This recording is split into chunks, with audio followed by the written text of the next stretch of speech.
Hi, hello, and welcome to everyone. How are you doing? Oh god, oh no, my windows. Everything is in shambles, as it usually is. I need to be better organized with my streaming. Hi, Dean! How are you doing? Are you ready for the stream? I hope you are. In 1 second, I need to share this. But after that, we are so ready to continue. Coffee and chocolate, I'm ready. Perfect. What more could you want?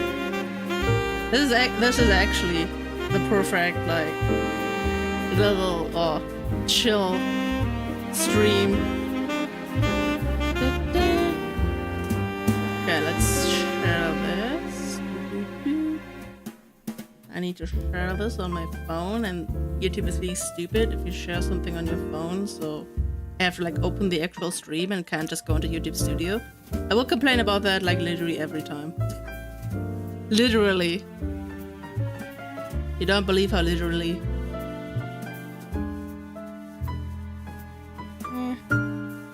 Fine.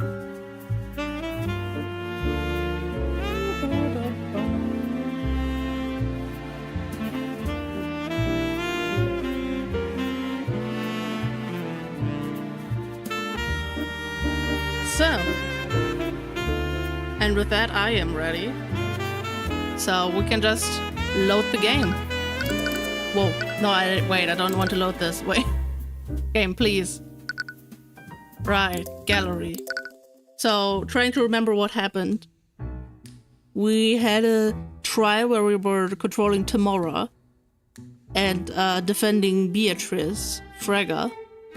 And then Arya just got stabbed off screen and she like fell unconscious, and then Tamora was like, well, we got new prosecutor, the trial's over. And then Tyrion was like, objection, I'm the prosecutor now. And then we started this flashback, which we're probably right at the end of, and now we need to talk to this guy. Hi, Acheron, why are you stabbing me? What did I do? What did I do? We haven't started yet, by the way. Like, literally, we just clicked into the game and I summarized what happened last episode. Like, not episode. God damn it, last stream. You know what's really funny? Literally, I'm sorry, I'm still stalling. But literally at the end of the last stream, you said Arya got stabbed. Oh, yeah, okay, that makes sense. Yeah, sorry, Acheron, there's stream delay. I don't know when you pop in and what's the first thing you hear. But yeah, I like how, like, at the end of the last stream, I literally said, yeah, it's probably not gonna be, like, next week. Wait, is it 2 weeks ago? Now that I think about it.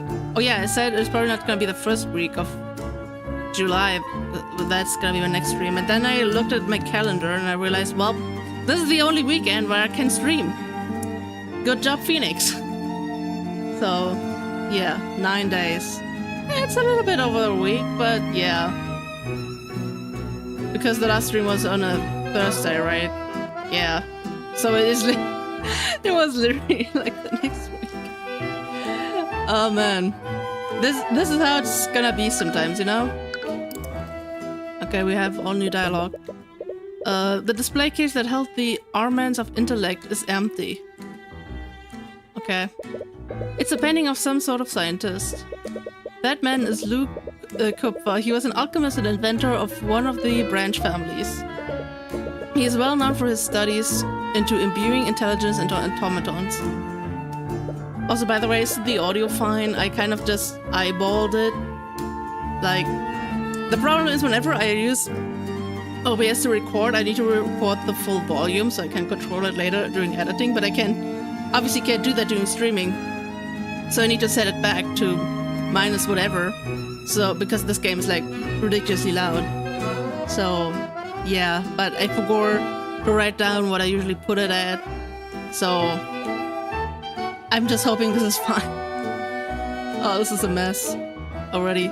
Intelligent automatons would then make them similar to arcane constructs. Oh god, what was his voice? Yes, actually. Oh god. That was not his voice. That was just my throat being weird.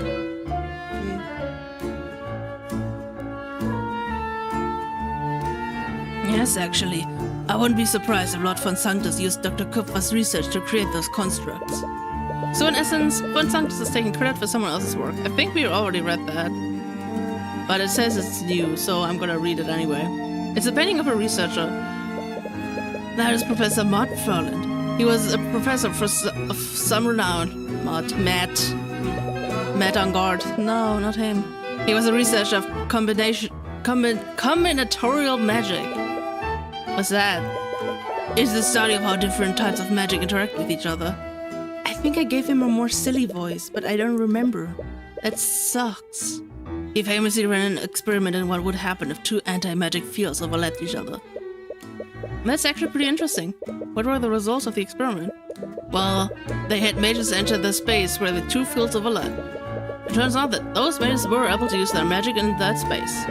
Wait, how would that be possible? They would have had two anti-magic fields affecting them. When the two fields overlap, they cancel each other out. I heard that it's akin to multiplying two negative numbers together. Yeah, we definitely heard that before. The display case holding the earrings of vitality is completely untouched.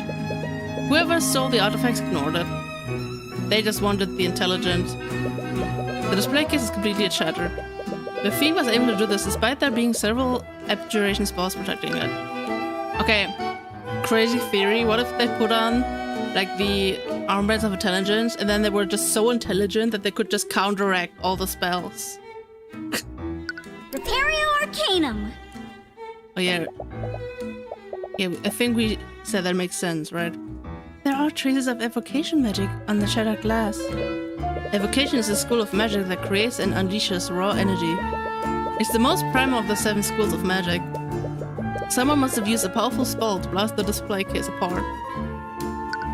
Okay. Now we can talk. I can't believe a museum owns such a powerful magic item. I would have expected the noble houses to take them for themselves. Well, the nobility of today don't have much use for items such as these. The power of a lord is based on politics rather than magical strength. And a noble wouldn't want to wield the sword of a demon, even if the legends are just stories. A demon? Oh right, the sword of spell eating is said to have been forged from a pact between a demon and a mage. Isn't making a pact with a demon just asking for trouble? They'd definitely betray you the first chance they got. Well, legends say that demons often drafted blood contracts for this reason. Wait, do you mean like a legally binding contract? Legally binding by demon law? The concept is similar, but once you sign a blood contract, both you and the demon are magically compelled to fulfill its terms. It's said that violating its terms will result in instant death for the offender, no matter who it is. So I guess there's some protection. Well, as an attorney, I'm sure you understand that it's possible to exploit and use loopholes in any contract. And according to the legends, demons take great pride in their ability to deceive and corrupt people. That makes sense to me. According to the prosecution, the theft took place during the Lord's Ball. Shouldn't there have been plenty of witnesses in the gallery at that time? That's the strangest thing. Supposedly the gallery room was completely empty when it happened. What? That can't be right. And honestly, I have no idea how anyone could produce enough magic to shatter the display case anyways. Were the wards protecting the case that powerful? They were powerful, but that's not the issue here. It would be one thing to dispel the wards and remove the glass protecting it. But it's another thing entirely to completely annihilate the abjuration wards and shatter the glass. Doing something like that would require an extremely powerful spell, far more powerful than what would have been needed. The soul spell eating is an ancient artifact. When wielded by the creature can and anything related to them physically or magically are immune to all harmful magic effects. That instead that it was forced through a blood contract between a mage and a demon. On the night of the murder, someone used a powerful spell to completely shatter the magically protected glass that was containing it. It was later found in Beatrice Frega's old room. So you're saying that the force applied was excessive? Yes, and that's not the worst of it. It's clear that this sort of spell eating wasn't the only item that was stolen. What? Was another artifact stolen that night? The other stolen items. You mentioned another item was stolen. Yes, it's extremely concerning. After the sort of spell eating was reported missing, I checked the other exhibits. That's when I discovered the armaments of intellect had been stolen as well. And unlike the sort of spell eating, we still haven't found the armbands. You look at the glass case where the armbands used to be. They've been removed, but the glass case is completely intact. The thief didn't shatter the glass. Exactly. Moreover, the armbands were actually replaced with a very well-made replica. Not the replica... What? On the night of the murder, Harold Halston discovered that the armbands of intellect were also stolen. The glass case holding the armbands weren't shattered, and the armbands were replaced with a very convincing replica. What is going on here? The true thefts are completely different from one another. Yes, thank you, Akron. It's the replica! Oh man. What is the chat? Is the chat working? Why is the chat not working? Wait.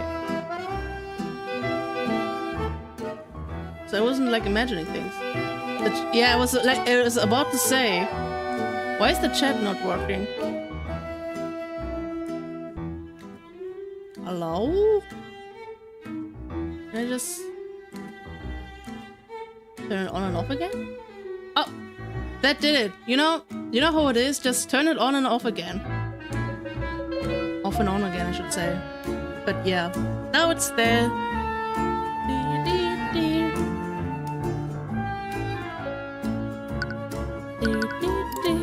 The thief. You mentioned that someone would have needed a powerful spell to shatter the display case. Wouldn't it narrow down the list of suspects for the theft? Not everyone attending the ball could have cast spells that powerful. Phoenix given the glorious content when I'm bored at work on a Saturday again. Hi, Kratos.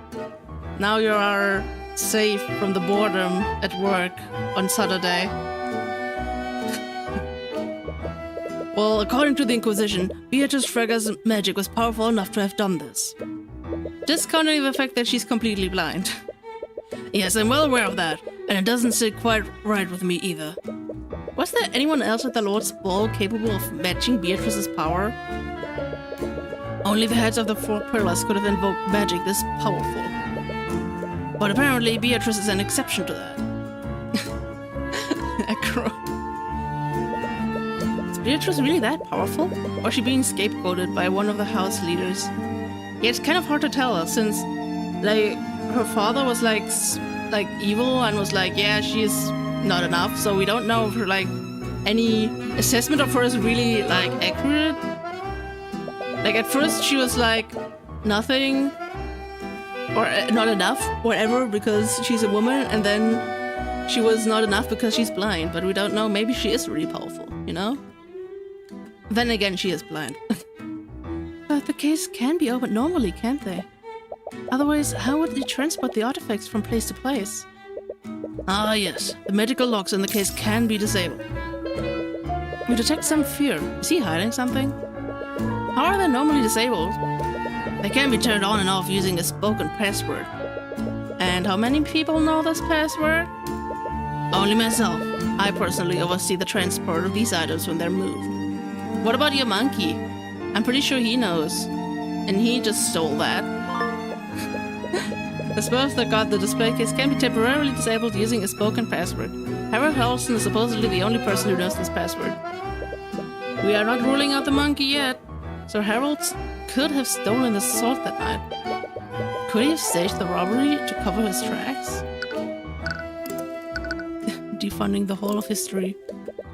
Harold, a witness told us that you got into an argument with William Frege on the night of the murder. Was William Frege planning on defunding the Haroldston Hall of History? He's angry. Yes, he was. He made that very clear. But that doesn't mean that I had anything to do with his murder. We're not saying you did, but I need to explore every possibility. So I need to ask, did your argument that night turn hostile? I'll admit that our discussion turned heated, but it never escalated to threats of violence. With how insulting he was, it should have. I should have been the one who killed him. William was being unreasonable and I was frustrated, but that's all there was to it. He deserved what happened to him. Damn. The guy shows more resentment than he's letting on. Did you have any conflict with him prior to that night? We have had disagreements in the past. He was receiving pressure from the royal family about what I was displaying in my museum. The king believed that some of my exhibits were too controversial for the public eye. What do you mean? I'm sure you've noticed the rising tensions between the common folk and the nobility. I've never been one to shy away from the bloodier parts of Wyverngard's history. The citizens must know about these parts of history, otherwise we're liable to repeat them. However, the king believed that my historical exhibits did nothing but dig up old wounds. Nothing but simpletons, the lot of them. The nobility think they can smooth public relations by censoring history, as if they couldn't get any worse. Yeah, it's kind of too real, man. Anyways, it's clear that Harold is passionate about his work. Would that passion drive him far enough to commit murder, though? Thank you for your time, Harold. Harold. Wait, I think we'll be on our way now. Did he say Haroldson? He said Harold. Okay. I just needed to double check in case I missed it. We have a lot of info, but none of it really leads anywhere. So many people had a motive to murder William Fragger, but who actually did it? Perhaps you should take some time to review everything that you've learned. That's perfect, because I don't remember everything we learned in the last stream. Motives aside, let's go over the events that happened that night. It all started when the Sword of Spell Eating was stolen. What do we know about the thief of the Sword of Spell Eating? We don't have a specific suspect, but we do know something about them. Beatrice is a powerful mage. I mean, true. The thief is a demon. Powerful mage. It would be one thing to dispel the wards and remove the glass protecting it, but it's another thing entirely to completely annihilate the abjuration wards and shatter the glass. Doing something like that will require an extremely powerful spell, far more powerful than whatever needed, blah blah blah blah blah. We just heard that. The thief was a powerful mage. That's the only way that they could have shattered the magically reinforced glass. But what about Harold? He could have just unlocked it using his password. He could have stolen the sword and staged a robbery. But he couldn't have shattered the glass. Only a powerful mage could have done that, and I doubt Harold would lie about that when he could easily confirm it with a steel one. Right, but then what happened next? They presently stole the Sword of Spell Eating. This caused Harold to report the theft to the King's Guard. After Lord Harrelson reported the theft, the Inquisition discouragedly placed the manor on lockdown. I searched every room in the manor to try to find it, but it was eventually found in Beatrice's bedroom. And that led them to believe that she had stolen it. And that's correct. The King's Guard moved to arrest her, but Prince Asta ordered them to step down. Also, like, if she really was the murderer, why would she hide that in literally her own room? Like, that would be so stupid. And then there's Leify's statement. My father was extremely upset about something. I think Beatrice may have offended him during their meeting. The servant said that he wanted to be left alone. He retreated in his study immediately after their meeting. I tried to speak with him when they left, when the theft was reported, but he didn't much care about the missing artifact. This happened before they activated the lockdown. It was a little after 1 AM that night. What does this tell us about William Fragger? He's a bad person.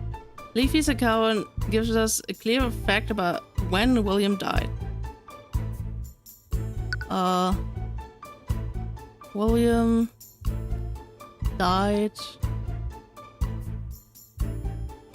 Wait, before the theft was reported? Oh wait, before the lockdown activated? No, Leafy spoke with Lord Frey before he went into study.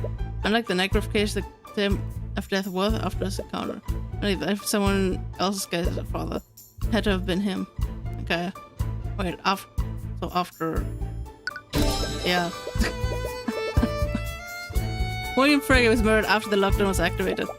This means that whoever killed him bypassed the lockdown and broke into the magically locked room. They had to have used the sword, right? That's likely, but not necessarily true. Everyone died when the body was found. Yeah, you know what? That's actually what happens, and now we are all zombies. An anti-magic field would have also had the same effect. The murderer could have stolen the sword of spell eating to throw off the investigation. But anti-magic field is a high-level spell. Not many mages would be able to cast it. And I doubt any of the nobles here will let us see their spell compendiums. Traumatic stress is crazy. True, man. But because of how powerful anti-magic field is, we can still conclude that the murderer is a powerful mage.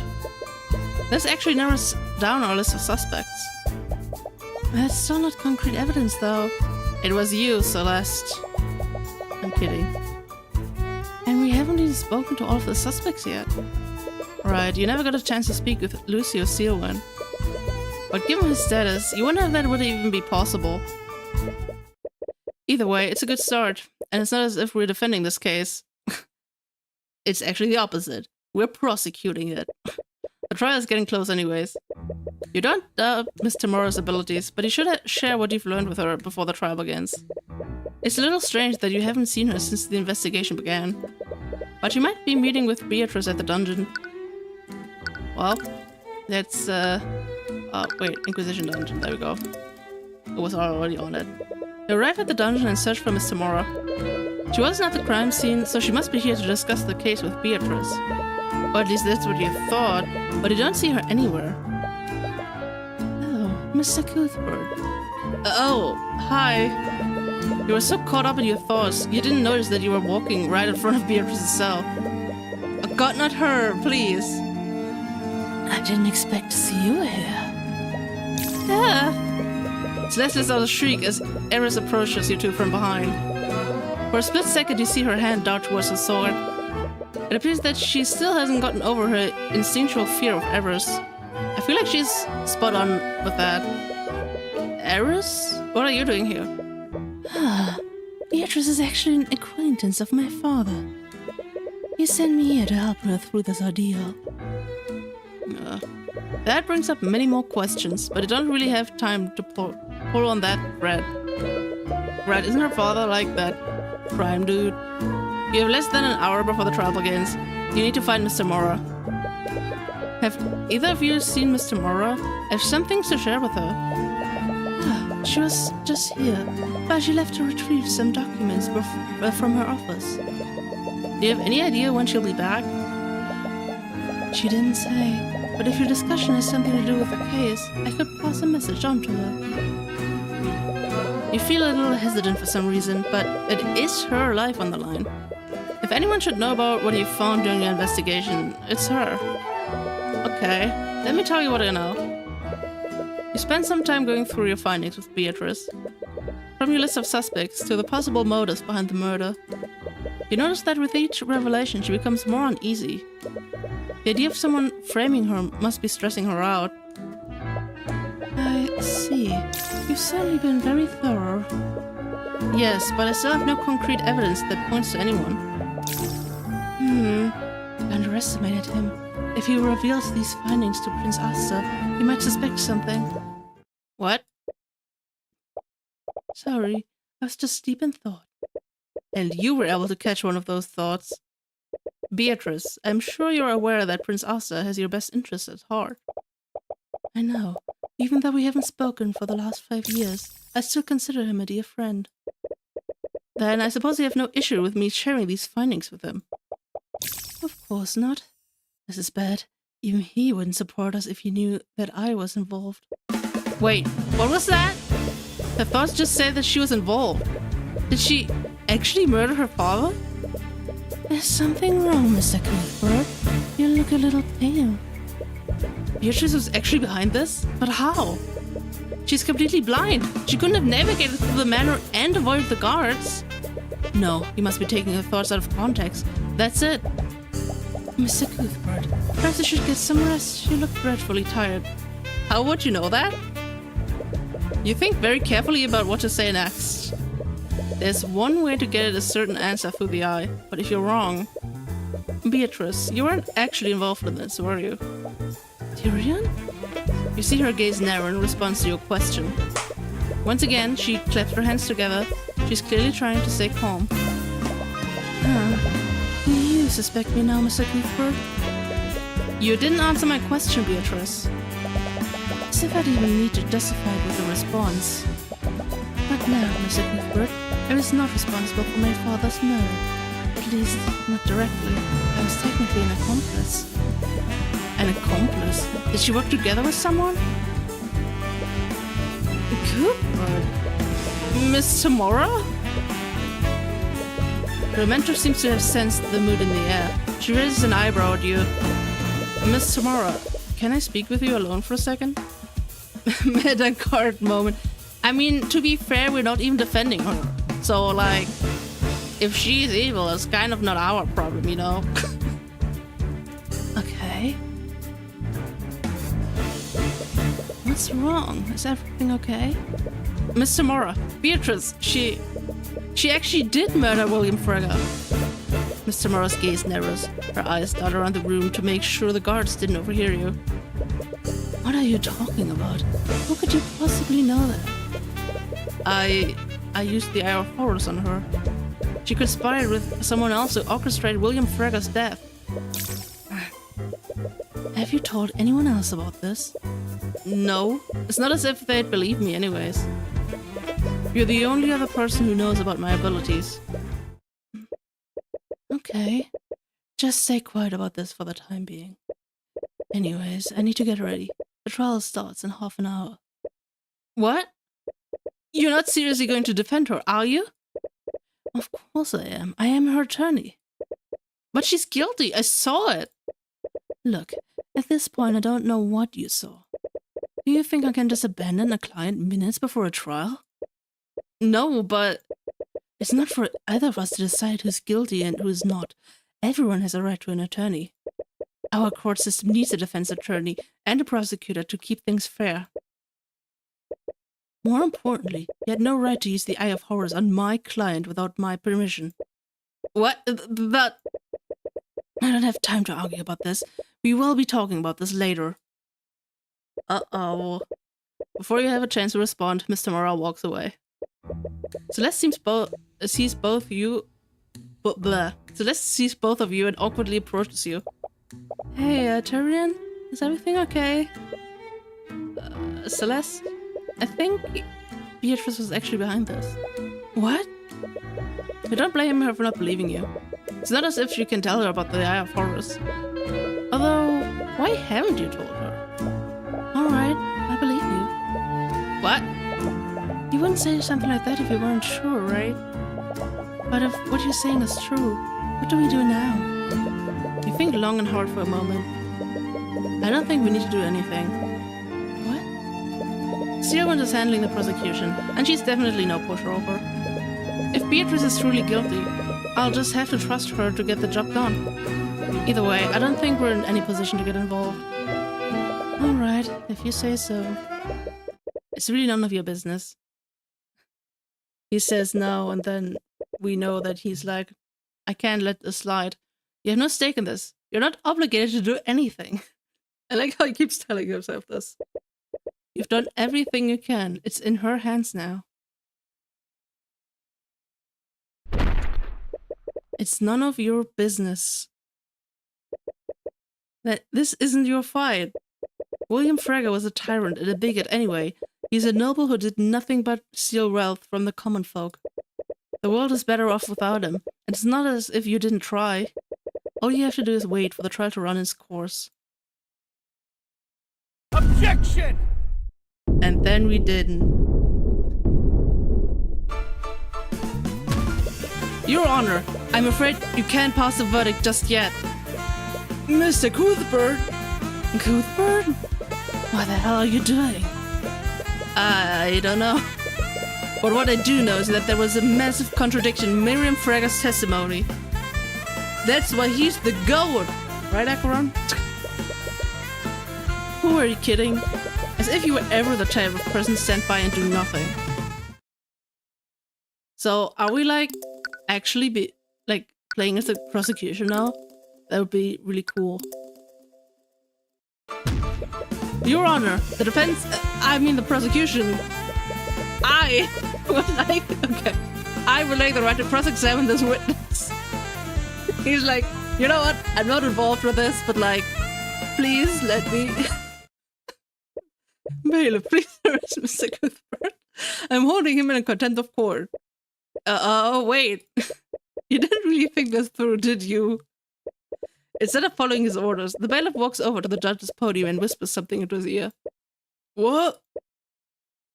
I see. Very well then. What are they saying? It appears that Miss Tyrion has somehow predicted this would happen because she's playing like 5D chess while we are playing checkers. In accordance with her wishes, Mr. Cuthbert may act as the prosecutor in her stead. What the hell? You can't be serious.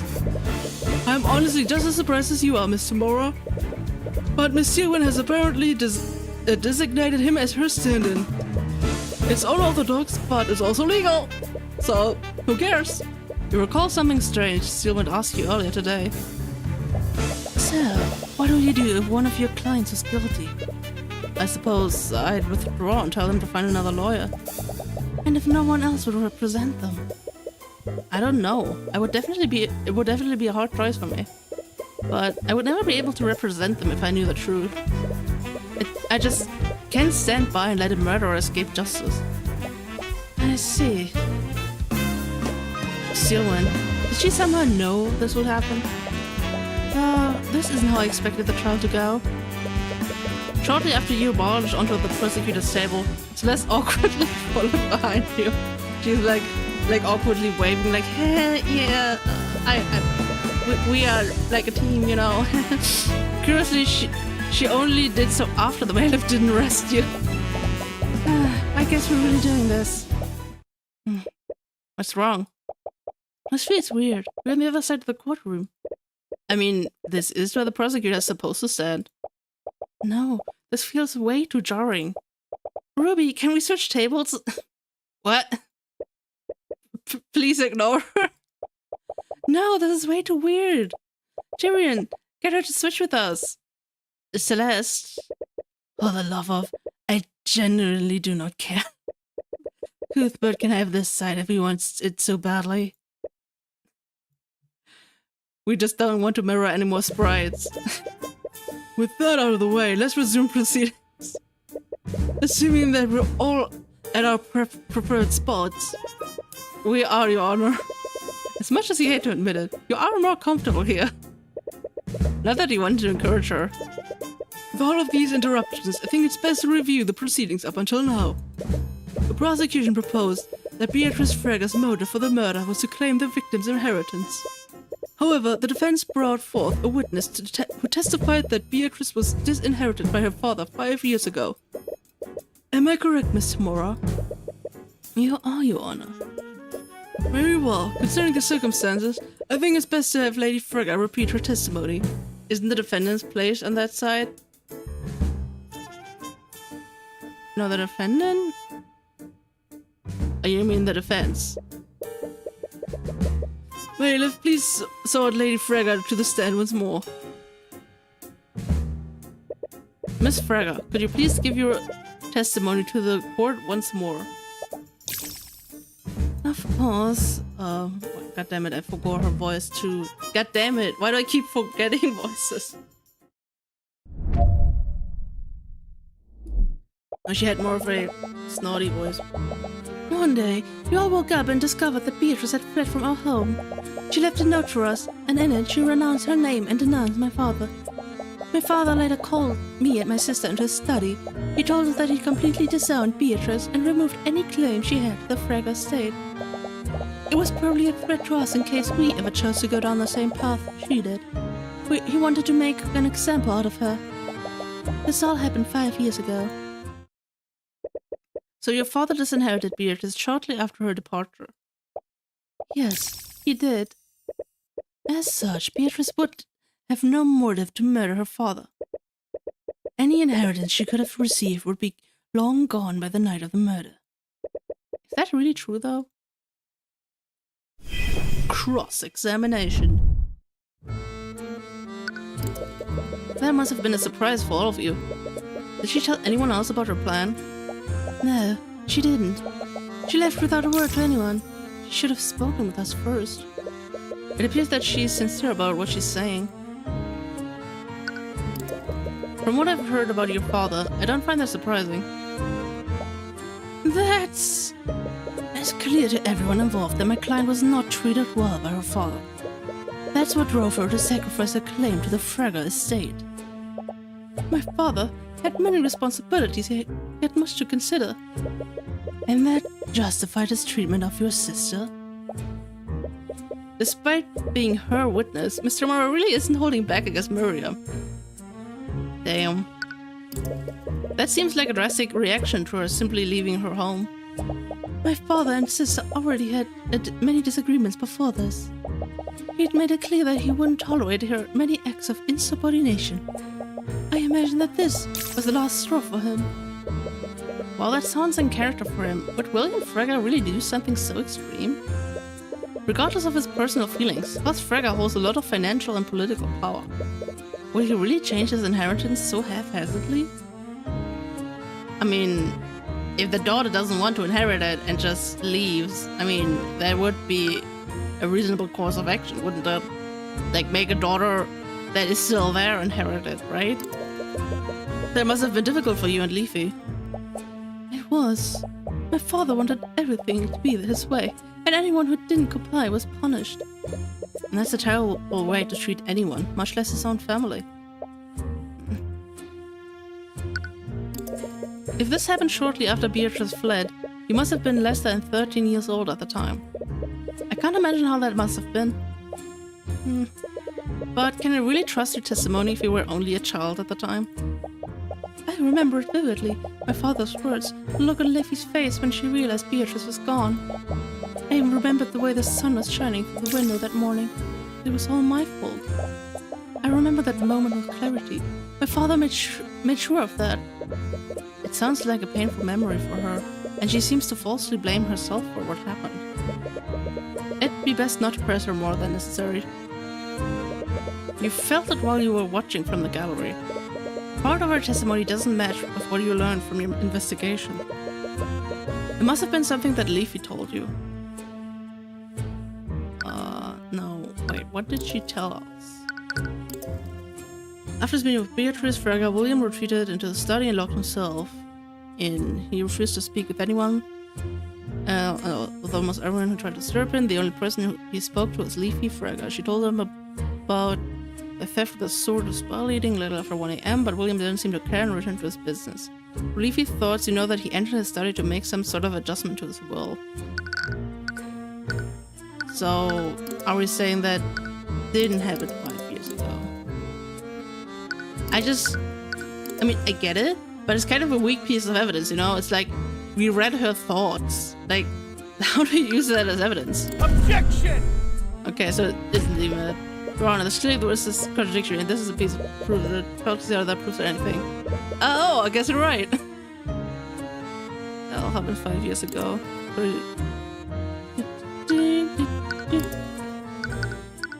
I mean, good thing is you don't have strikes in this game. Then the Mary Beatrice returned to her home. She arranged a meeting with her father. In his plan, to declare that she would be his inheritor. Oh, yeah, right. That makes more sense. Objection! That makes way more sense. Miss Fragga, it's clear that you're regretful of how your eldest sister was treated. That guilt must have eaten at you for all these years. Cuthbert, I know you don't have a good history with the witness, but you shouldn't rub salt in her wounds.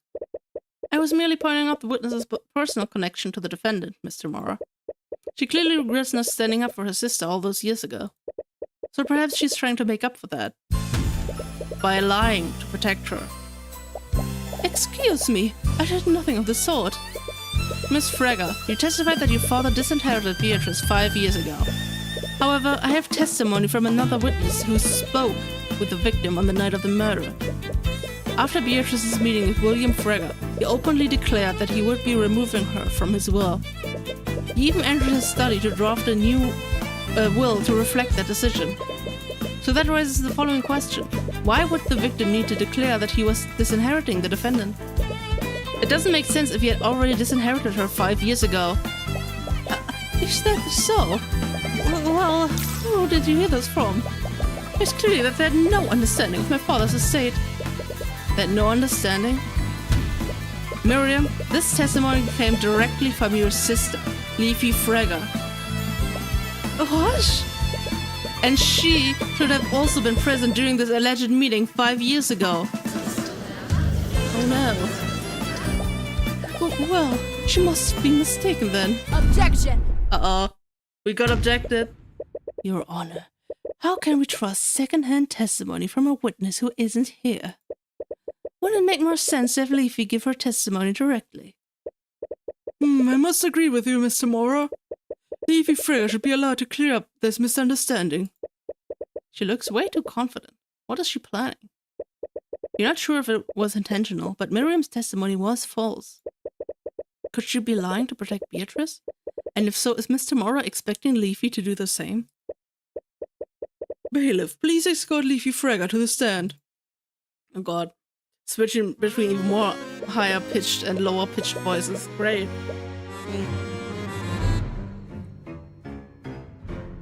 Miss Frege, when we spoke earlier, you mentioned that your father decided to disinherit Beatrice.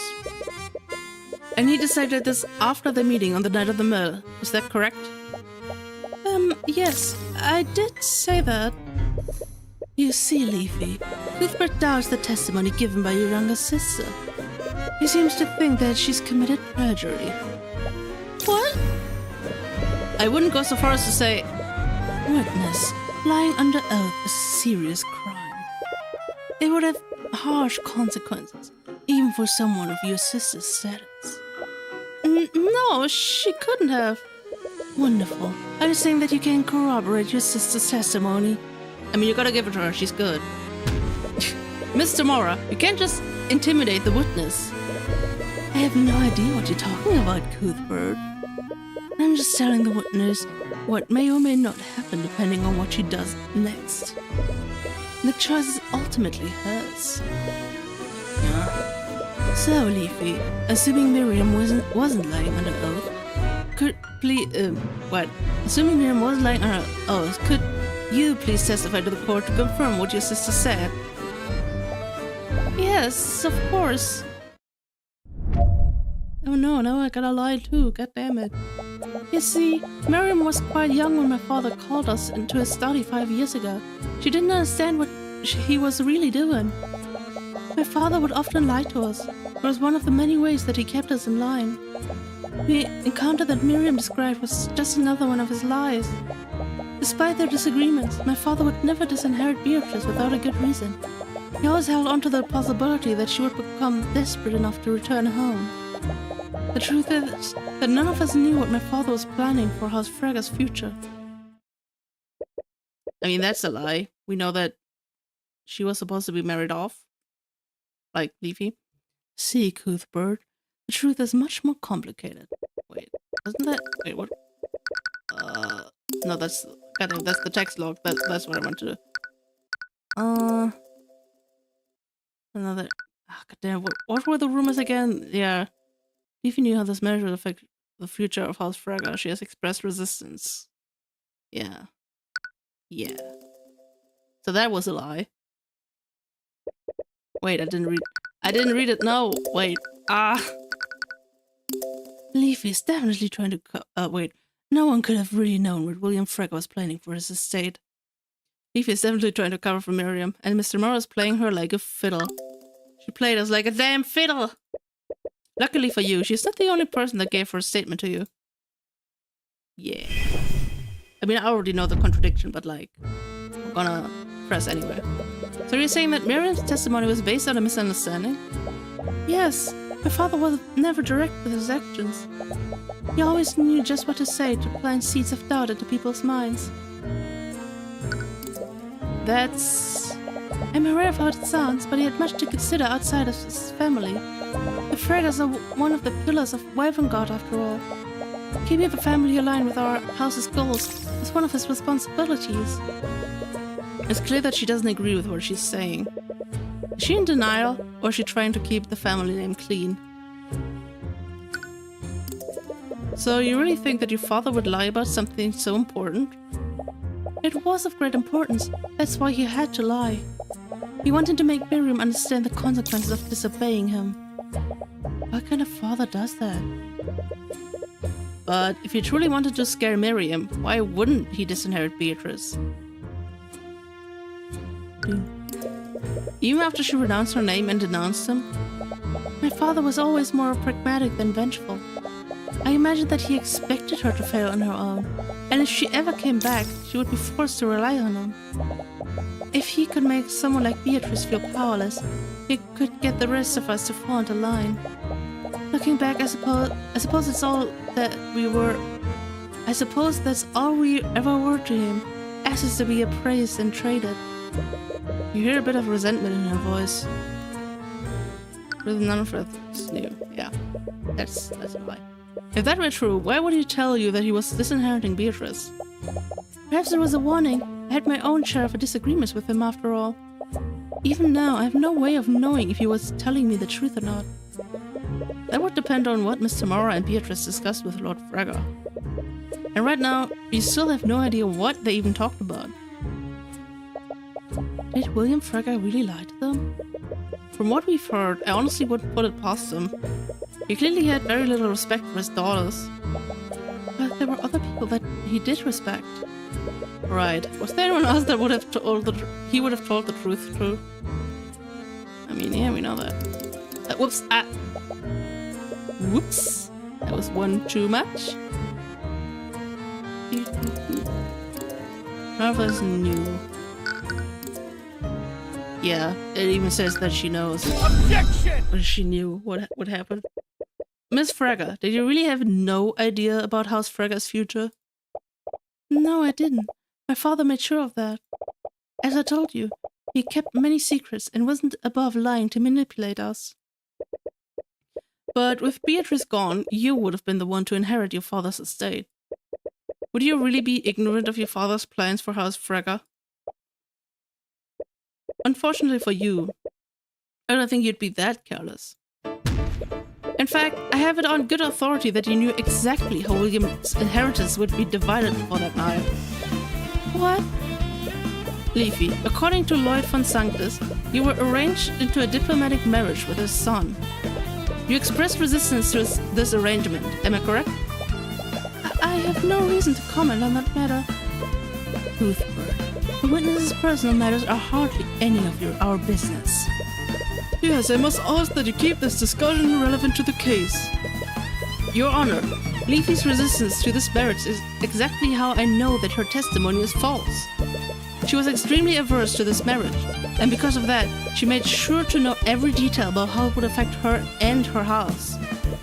And that includes how House Fragger would be inherited by her future husband. So that raises the question, Leafy.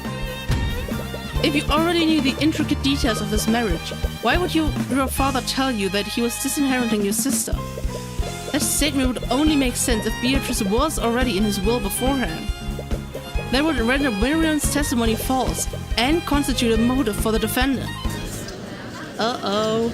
We got her. Objection! And she's objected. You present a decent argument, Cuthbert, but your claims rely on one assumption. And what assumption would that be, Mr. Mora? Even if he was lying, the victim declared that he was revoking Beatrice's inheritance. She must have already been named in the will previously, otherwise there would have been no need for him to say that. It wouldn't make any sense otherwise. And that's where your assumption is. You're assuming that William Fragger was acting illogically. What are you talking about? It's clear that William Fragger was extremely controlling of his daughters. By your own admission, Leafy Fragger was resistant to the marriage arranged by her father. In addition to that, a few months ago, Miriam Fragger found herself wrapped in controversy regarding the Nightgrave trial. And finally, to make matters worse, Beatrice Frega, the prodigal child, finally returned and made a public appearance during the Lord's Ball. What are you trying to insinuate? In his eyes, William Frega's ability to keep his daughters in line was clearly weakening. He must have gotten desperate and made a grand declaration in a feeble attempt to scare you, Leafy. Even if that declaration was clearly inconsistent. But he wouldn't. Your ability to remember must be muddled by the shock of your father's death. His statement couldn't have possibly been true. If by some chance it were true, that would make you guilty of perjury. Or perhaps it was Miriam that was lying in her testimony.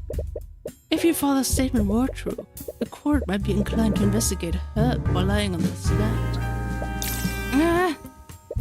Miss Tamara, are you threatening her? Like, is that usually the prosecution's job to threaten the witness? As I said before, I am merely stating the facts. The witness is free to act as she sees fit. I'm just asking her to consider the potential consequences of what she says next. What do I do? Damn it, she's pressuring Leafy to side with her. She's clearly conflicted though. Is there anything you can do? You feel a sense of clarity when you look at her. Is the Eye of Horus reacting to her stress? You wonder. I'm sorry, I need time to think. Please don't stare at me like that, Mr. Cuthbert. Don't do the creepy stare. Wait a minute. No, wait. It's too late. Naught can remain concealed. Nothing can remain concealed. You did it. You activated the empowered eye. There has to be something in her mind that we can use. The state of her father's inheritance is the backbone of your case. Is there anything in her mind that can definitely prove that what was on his will? Oh no, I'm bad at these. Like, think about the inheritance. As much as I hate to admit it, this trial is a perfect opportunity to back out of the arranged marriage. When Sanctus's holdings are weakening by the day, I doubt he'll be able to put up much resistance. And once Beatrice inherits the estate, we might be able to rebuild our family. She's assuming that Beatrice will inherit House Frega. I lately started playing Ace Attorney 1 again and I forgot how mean Edward has to come true. Yeah, he is really cruel to him. That's true. But yeah. I think they did make him go softer on him in the later games a bit. Although, only by a bit. I mean, but like by the end of the third game, Gumshoe probably can't even afford like his instant noodles anymore. Like, damn, this man is so cooked. He is the defunded policeman. That confidence must mean that she's certain of what was in William's will. But how do you prove that? Oh, I mean, that's probably the same, right? Need to make sure that I tell the truth without harming Miriam or Beatrice. Beatrice couldn't have possibly done this, and I'm sure Miriam also has her reasons. They couldn't rely on me back then, but they can now. You didn't get any leads from that. You should try something else. I mean, that was so cute dialogue, so I'll take it. Sword. Oh wait, that's the sword. Wrong sword. How did both of the swords find their way into Beatrice's room? Could Tracker have? No. Miss McCoy's sword is one thing, but he couldn't have possibly broken into the Haraldson gallery. Although, he was extremely fixated on it. What? Does she know how Celeste's sword was taken? As much as you want to follow that lead, it will be all for nothing if you can't turn the trial in your favor. You try something else. That was interesting though. Murder weapon. What? Why am I thinking about this? That didn't evoke any useful thoughts from her. Why do I think about murder? Method of entry? Okay.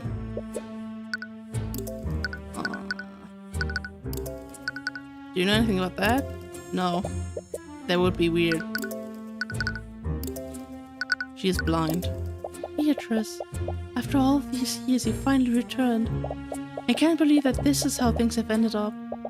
If only I was as strong as you, I'd be able to endure this. You didn't get any leads from that. Damn. Autopsy? Father, I know we had our differences, but I did love you, and I never wanted you to die. She seems genuinely surprised and regretful about his death. From your encounters earlier, you know that Beatrice had an accomplice, but you doubt that it was Leafy.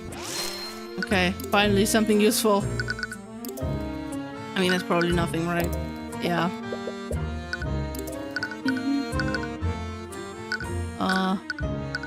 What he heard. No. Did I already do that? Yeah, I think I did. Fragger, that was the first thing. Howardson security lockdown system. Can you tell me anything about? Oh, got this kid right. We have him too. I mean, that's probably just the same. Yeah. I didn't want him to die. Rings of Vitality. Right. Why do we have that? why am I thinking about this? Do we have... Hey, we do have spells. Building up one. An anti-magic field. I don't know why I'm so bad at these, but I just... That's probably gonna be the same, right? Yeah. Tracker? Who's Tracker?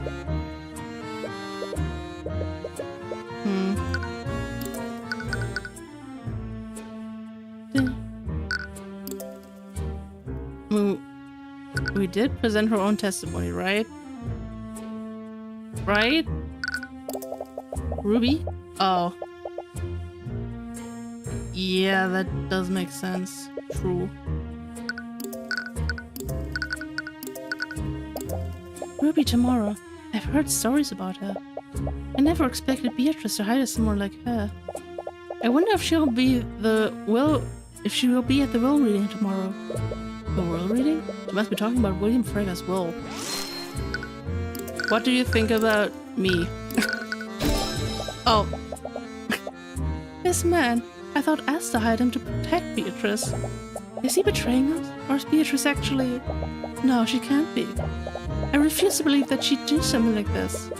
If you didn't get any leads from that, you should try something else. What about Celeste? Do you like Celeste? No, she does not like Celeste. SMH. Do you... Okay, what about her though? Okay. Nothing. Wait. What about...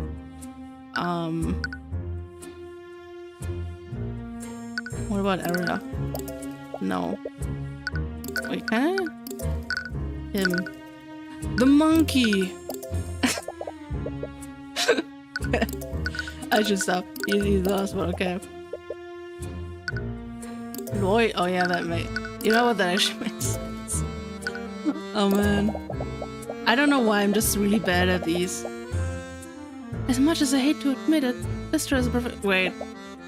That's the same dialogue. No. No, that's the same dialogue. Damn. Your sister. Why would Miriam say those things? Am I just remembering what happened?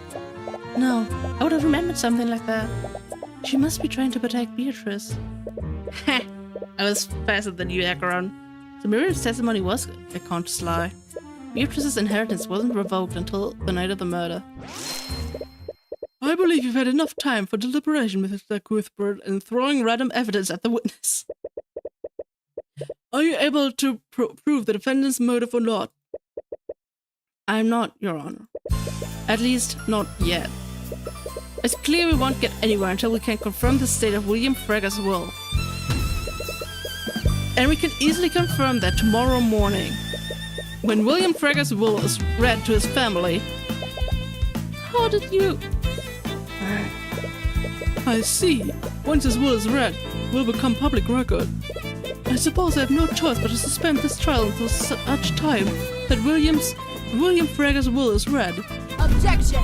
Uh-oh, she objects. This is ludicrous. The case against my client is completely outrageous. We spent the entire court proceedings arguing if the motive even exists. The prosecution has very little evidence that physically implicates my client. Mr. Mora, you clearly don't believe that the defendant had anything to do with the murder.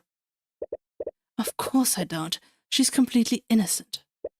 Well, if your client didn't murder the victim, who did? You sneaky little... Also, this is not how court works. But to be fair, that's the same in Ace Attorney, so we're gonna gloss over that. Your Honor, with no other suspects, are you in a position to pass a verdict? No, I am not. Mr. Cuthbert is correct. The court does not have enough information to pass a verdict. Until the Inquisition has time to investigate these new developments, I will be suspending today's trial. We will resume the trial tomorrow afternoon. Court is adjourned. Bonk. Hey, we did it! Only fumbled a little bit at the end there. Well, Celeste, don't say that. Well, that happened. Sorry, I kind of acted without thinking.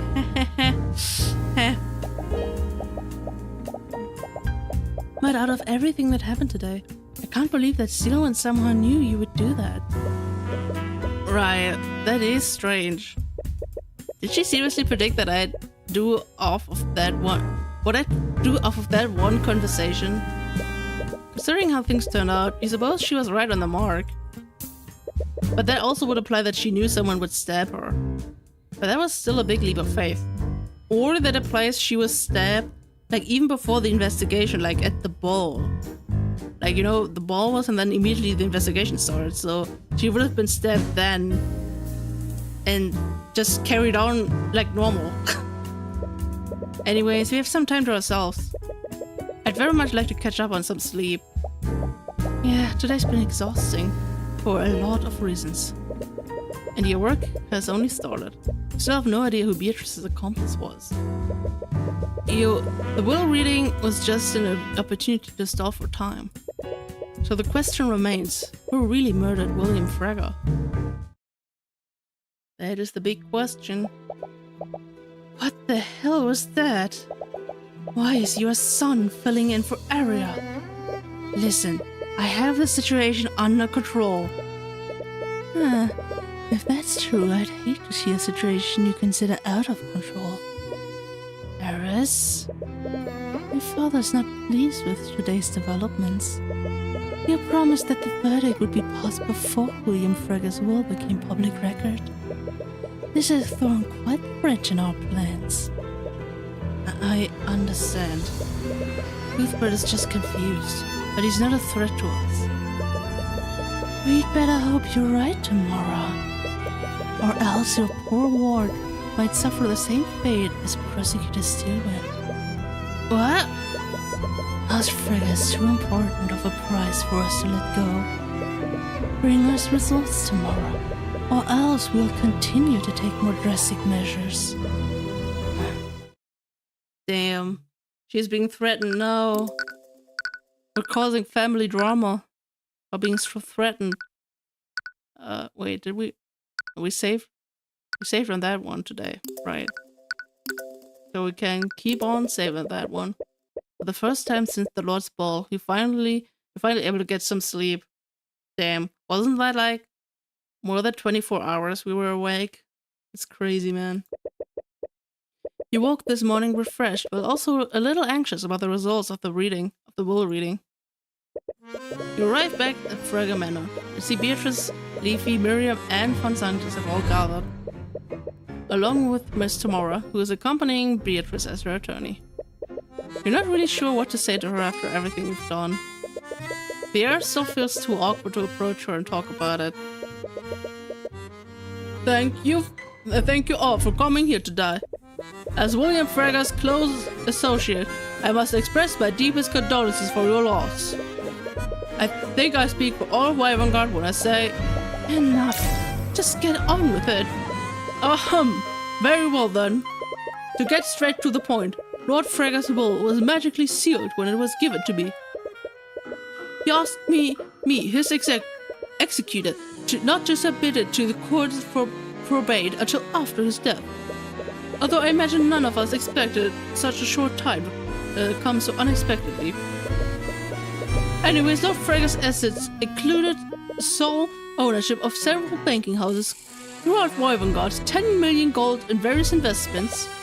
10 million? 10 million gold. Can't even begin to imagine what anyone could do with even a fraction of that wealth. And lastly, sole control and ownership of the Frega noble house. The executor takes out a large envelope and uses a runestone to dispel the magical seal on it. I, William Frega, being of sound mind and body, do hereby declare this to be my last will and testament. I hereby give, advise, and bequeath all of my assets and property, both real and personal, to Jaden von Sanctus, provided that he enters into a legal and binding engagement with my daughter, Leafy Frigga, within 6 months of the date of my death. What? That's William must have added that addendum to prevent von Sanctus from trying to steal his empire.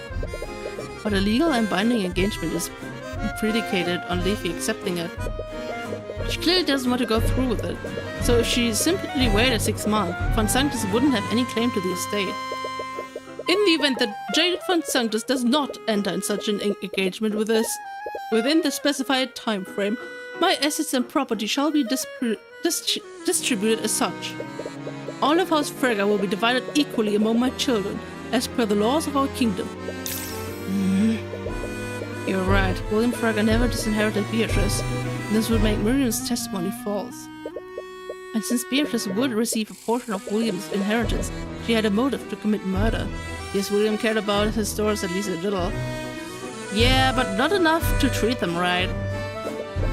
You glance at Miriam. It's hard to read her expression, but something appears to be on her mind. Without a word, she walks out of the room, ignoring both Beatrice and Leafy. Leafy, on the other hand, seems to be in good spirits. Isn't this great, Beatrice? You can lead House Frega now, just as it should have been. Actually, about that, in light of recent events, I believe I should clarify one thing. As per the Slayer rule, if Beatrice Frega is found guilty in the current court case, her inheritance will be revoked and divided between you and your sister. It's more in a have to rather than I want to.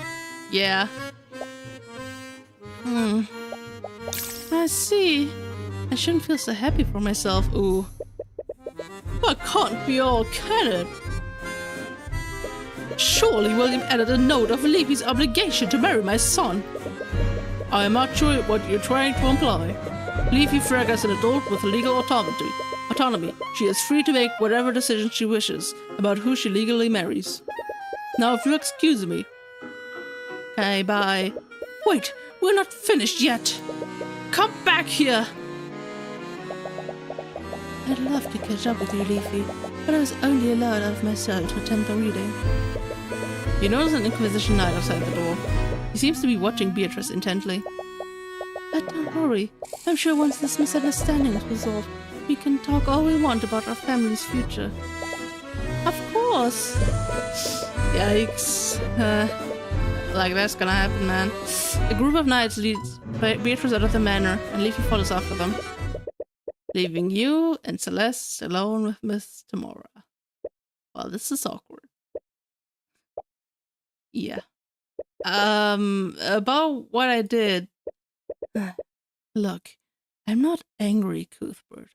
Just disappointed. Oh. It was an extremely unforeseen situation, and Tyrion clearly put you on the spot. You felt pressured to do something, and you made a rash decision. But I'm sure the court will understand if you withdraw. Wait, what? Cuthbert, you're not a prosecutor. You know that, right? Didn't you become an attorney to defend persecuted mages? But Beatrice is guilty. I saw it. I'm not going to argue about this again. You are going to withdraw.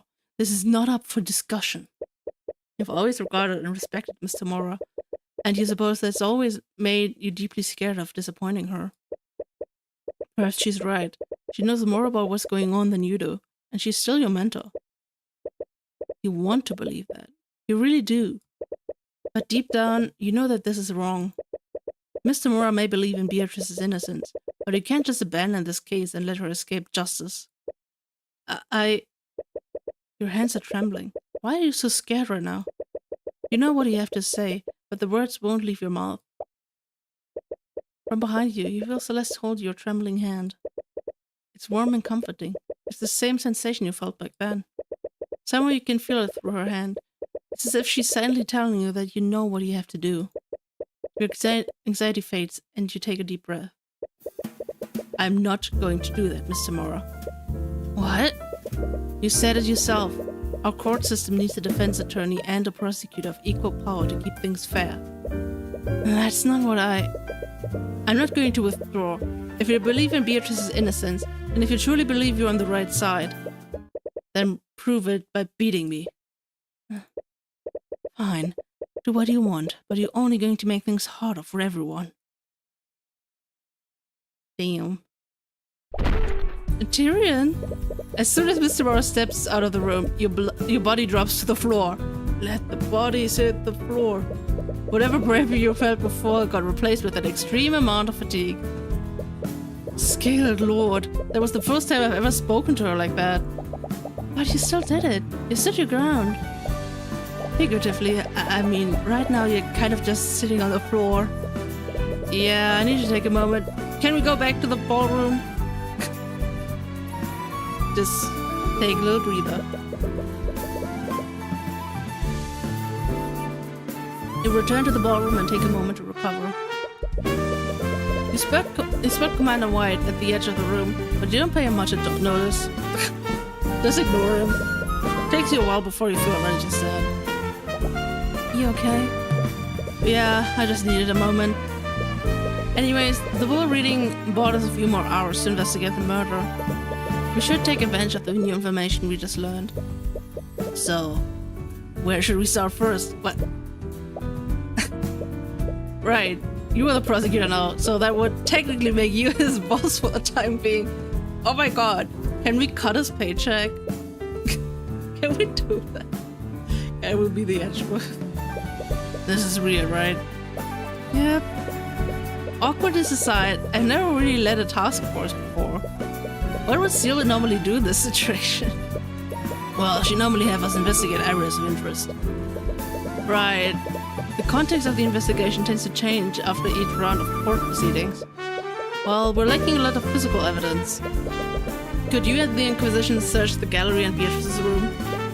Perhaps you can find evidence of how the sword of spell eating was stolen. Whatever you say, boss.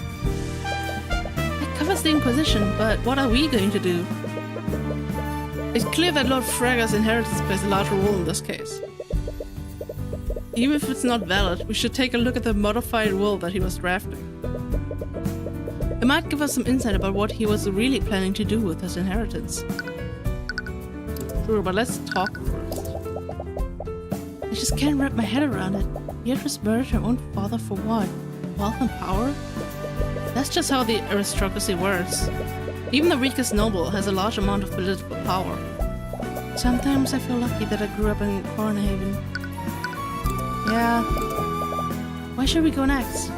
William retreated into his study to draft his new will. Even if it's not valid, we should try to look for it there. It might give us some insight into the headspace he was in that night. Sure. Let's do that. Come on, where is it? As you enter William Fragger's study, you spot a figure rummaging through the drawers in his desk. Why isn't it here? Where else would he put it? Miriam? Who let her in? What?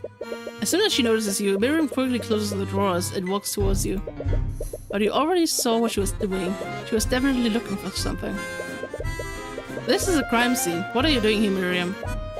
As if that's any of your business. Considering that I'm the prosecutor, it's very much my business. This is so weird, but also really cool. You give a side glance to the knights stationed outside the room. They should have stopped her from entering, but perhaps she used her status to intimidate them into letting her through. However, this could be a blessing in disguise. She was clearly looking for something in this room. Do you have a feeling you know what it is? What were you looking for? You appear to be looking for something, Miriam. What could be so important that you disturb an active crime scene? It is none of your concern.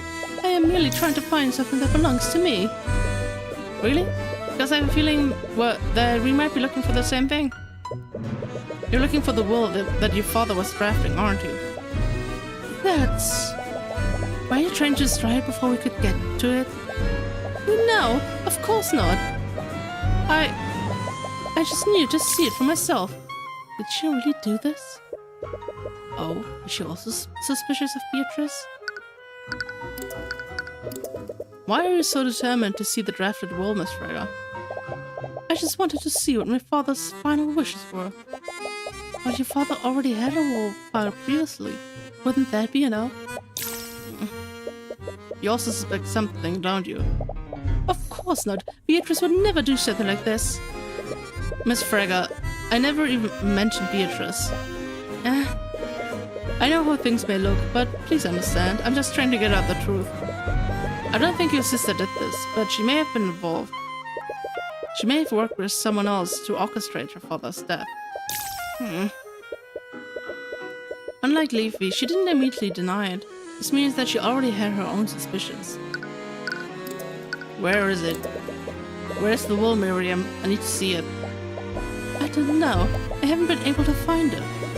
You recall that she was frantically searching William's desk earlier. She's probably telling the truth. It should have been here, but I can't find it. He locked the door when he began drafting it. In addition to that, the Inquisition closed the area off after the body was discovered. That means that someone took it during the lockdown. On the night of the murder, William Frega retreated into his study to modify his will. He died before this will could be submitted. It was not valid. The draft was supposedly stolen during the lockdown. It's likely that the murderer took and/or destroyed it.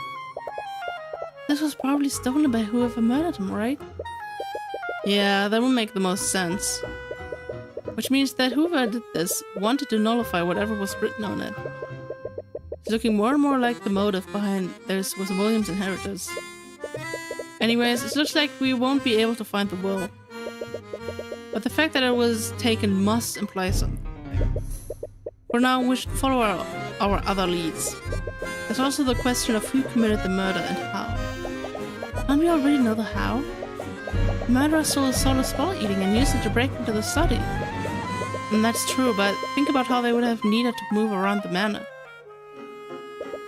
The murder took place at the first floor within William Frega's study. But the gallery was on the second floor. They would have needed to go upstairs, steal the sword from the gallery, then use it to nullify the lock on the study. Not only that, they would have needed to go back upstairs and plant the sword in Beatrice's room. About that, if someone conspired with Beatrice to do this, why would they plant the sword in her room? That's a good point. Perhaps they had a falling out. Her partner might have tried to betray her by pinning the blame on her. But if that were true, why wouldn't she just sell them out and make a deal with Steelwind? It would be because of the Slayer rule. Slayer rule? I remember the guy at the will reading also mentioned that. What is it? There was a law passed by the Crown centuries ago. According to that law, if someone is involved in another person's death, even accidentally, they will not be allowed to inherit the deceased's property. So even if Beatrice wasn't directly responsible, she'd lose her cut of the inheritance if she took a plea deal. More importantly, it doesn't sound like Miriam completely believes in Beatrice's innocence either. If that's true, what else can she tell you? Tell me. Miriam, it almost sounds like you suspect Beatrice as well. That's... Am I incorrect? I don't know what to think anymore. What else would she threaten me? Wait, she was threatened? Miriam, did Beatrice threaten you in some way? What? Of course not. Your testimony yesterday was quite convenient for the defense. It almost got the whole case thrown out. And Leafy didn't seem to understand what was going on either. With the way she gave her testimony yesterday, it was almost like she was covering for you. Does he seriously not know? Please, promise me that you won't tell anyone about this. I won't tell anyone what happened. About an hour after the murder, I was approached by Ruby Tomorrow. She gave me a list of statements to give in my testimony. The statements weren't true, but she assured me that my status would protect me from any scrutiny. What? She had information that I had tried to keep secret, and she threatened to make it public unless I cooperated with her. No. No! She would never do that. I'm telling the truth. But please, you can't tell tomorrow that I told you. She'll ruin me. The eye shows that her fear is genuine. She's not lying. I've seen that woman do all kinds of shady shit in the case of work. Forgery, bribery, blackmail, you name it. I'll bet you're just the same. Successor for the devil of the defense attorneys. The rumors, they can't be true. You refuse to believe it. Hey, Tyrion, are you okay? Now's not the time to doubt yourself. There's too much at stake right now, and you have a job to do. We should check on Commander White. He might have found something. Okay. Just don't push yourself, okay? Yeah. You'll have plenty of time to think about this later. That's always good. Just think about it later, you know? You don't need to think right now. I'd pay to see Ruby and Ace of 26. So do you mean 7? Yeah, 6 isn't... Yeah, dual... Spirit of Justice is 6.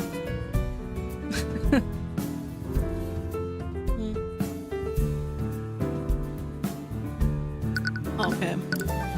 Also, where is Commander White?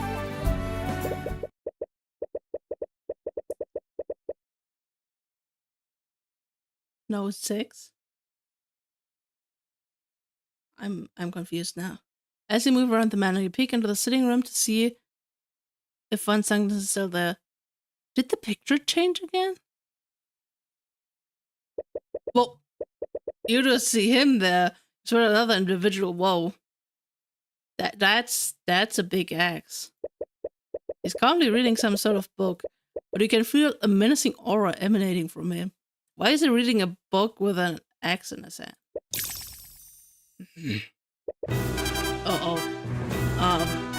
Not a new voice. Professor Layton experienced rise to his world trust relations, or this is your destiny, spirit of justice.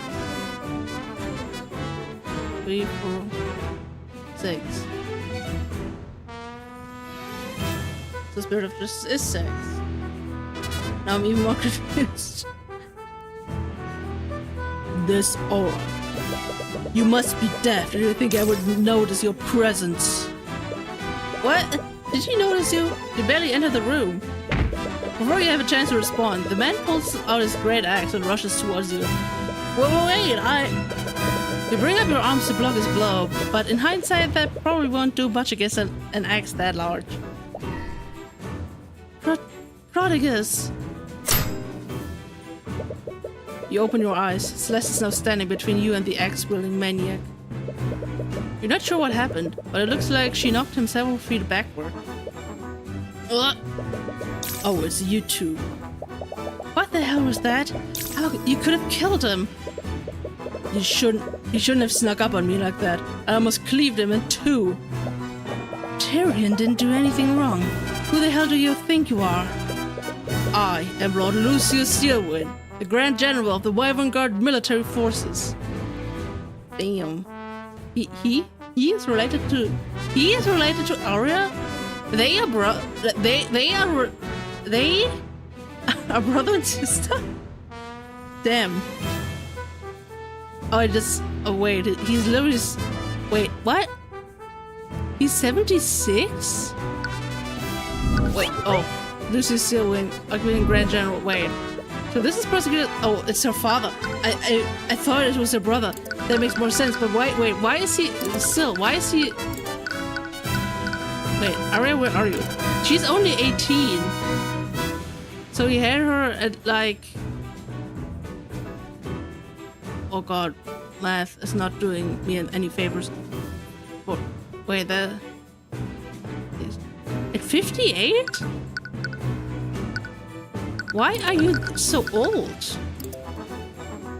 Also, he has evocation magic. He is sus. They do share the same intimidating stare. I feel like he is way more intimidating. Although, he's not the most menacing person in the room right now. Celeste is fine, I'm not hurt. She looks more than irate right now, but she begrudgingly sheathes her sword. Anyways, Lord Sealwind was one of the people with the motive to murder William Fragger. Man can have children into the highest age. I know that, but like... That's so... You know that the mother's gotta be younger than that, right? I mean, to be fair, the power dynamic is probably off anyway, since he's like the great general lord or whatever, but... Yeah, it's... I don't know, man. It's weird. Like, I don't know, I feel like from his age, I would assume he is her grandfather, okay? Anyways, Lord Sealwind was one of the people with the motive. Oh yeah, we read that. As a fellow head of a pillar house, he might have some information about William and his affairs. Okay, but first, that picture change against the pending of some adventures in a tavern. Yeah, what's this little creature? Oh god, you can't see my mouse, but like the creature like right next to the old man. Was he here before? Probably one of the Fragger's ancestors painted was part of a band of adventurers. I mean, I know we had this weird thing where there was this large dude in here and then he just disappeared. Can't help but feel that there should be someone in the top left corner. Was the weird cat creature thing there always there? Anyway, I feel like I'm going crazy. She Engi. If looks could kill. McCoy.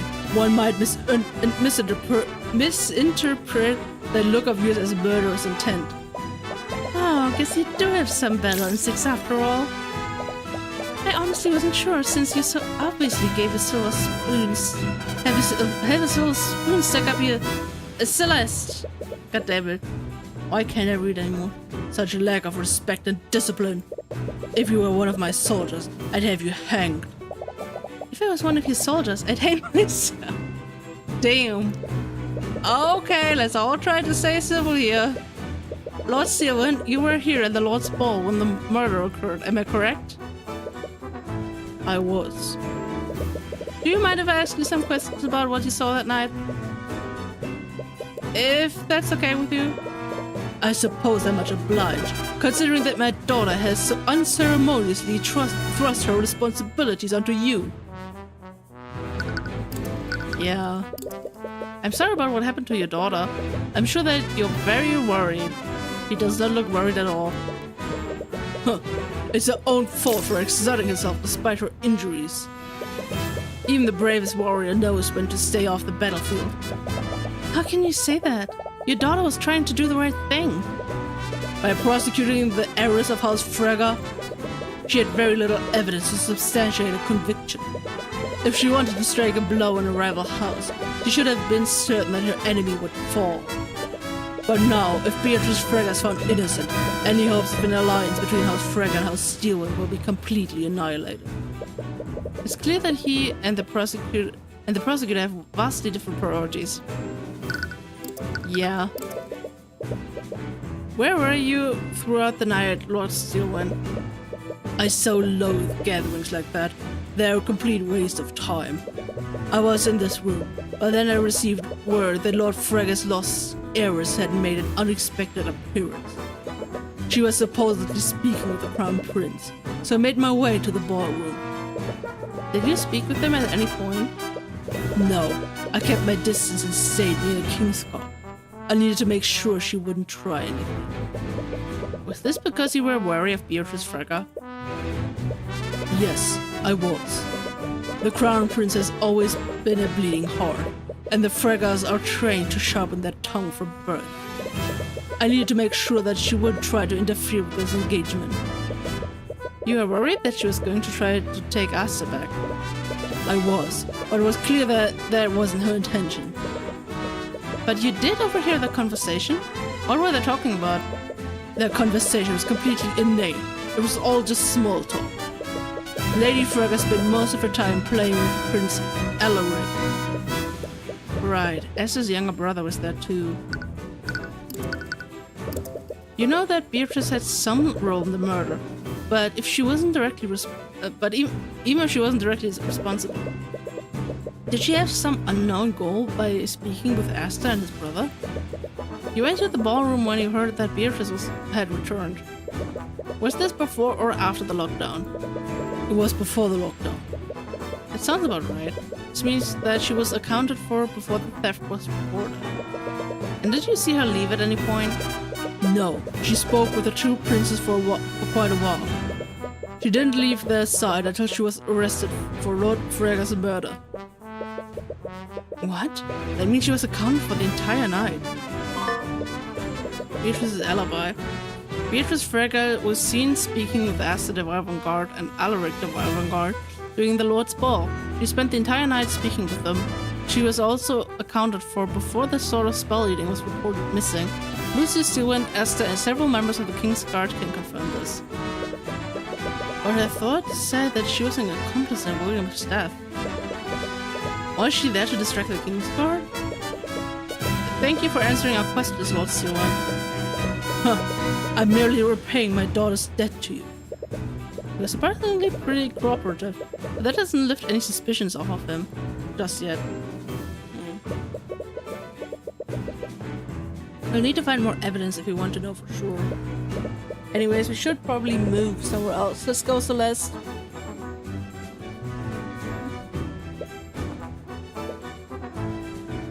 McCoy.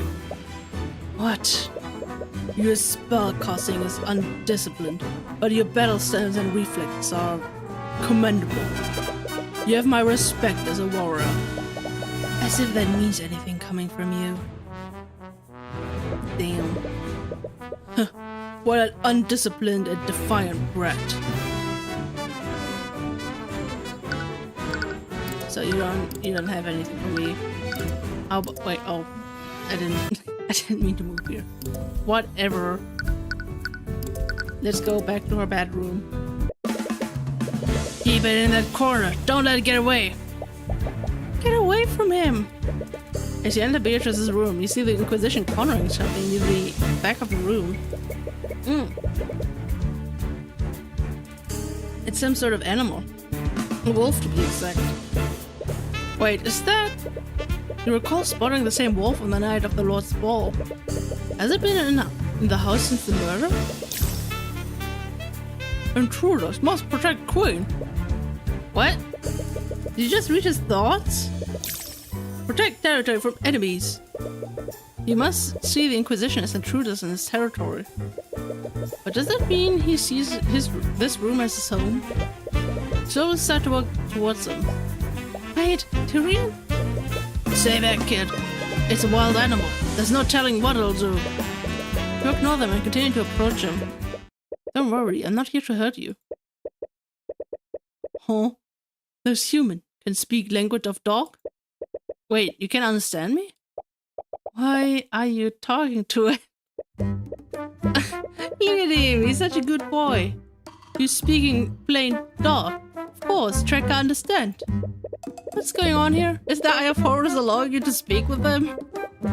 You've never really tried it before, but perhaps your powers aren't limited to humans. Doggo, I mean, look at him, he's such a good boy. Anyways, this could be a good opportunity. You wonder what else he knows. Are you Tracker? Oh yeah, he is Tracker. A Tracker, is that your name? How did you... Yes, Tracker is Tracker. That's the name Queen gave to me. Tracker. Occupation dog! Damn.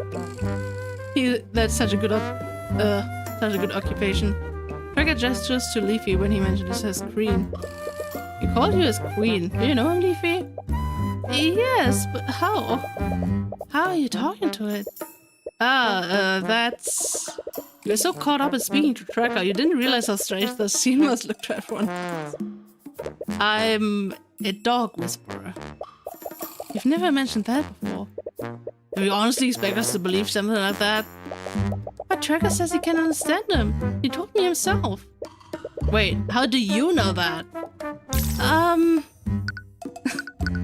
This is awkward. So, Leafy, how are you able to communicate with Tracker? Oh, is she her, is Tracker her, bond animal? Oh, I suppose there's no sense in hiding it anymore. Tracker's my familiar. Yeah, that. Bond animal. You know, familiar. So it's the same magical bond Harold has with his monkey. Recall that the familial bond spell allows the caster to telepathically speak with their familiar. That must be how she's speaking to him. You never mentioned him during your questioning. It wasn't relevant to the investigation. And I've been keeping him a secret from my family. I suppose that makes sense. I doubt William Frege would have allowed you to keep an animal in his home. Well, I don't appreciate you keeping this info from us. But it doesn't look like anyone got hurt. And aside from this dog, we haven't really found anything new. Damn it, I didn't find any more physical evidence of the theft. It looks like you've run into another dead end. Unless... Tracker, I saw you on the night of the murder. What? Tracker? Ruh-roh. No, he's doing the Doge face. He's supposed to stay in his room. Wait, is that why you won't allow the servants to enter it? I didn't want to keep him in Beatrice's room, but he was very insistent that he stay here. Trick, I like ambience. Right. Wait, if you live in this room, did you see who brought the sword of spell eating here? Everybody asked him about that, but he didn't see anyone. Yay! The Doge face. Oh, that's good. That's a good reference. He must have been taking a nap.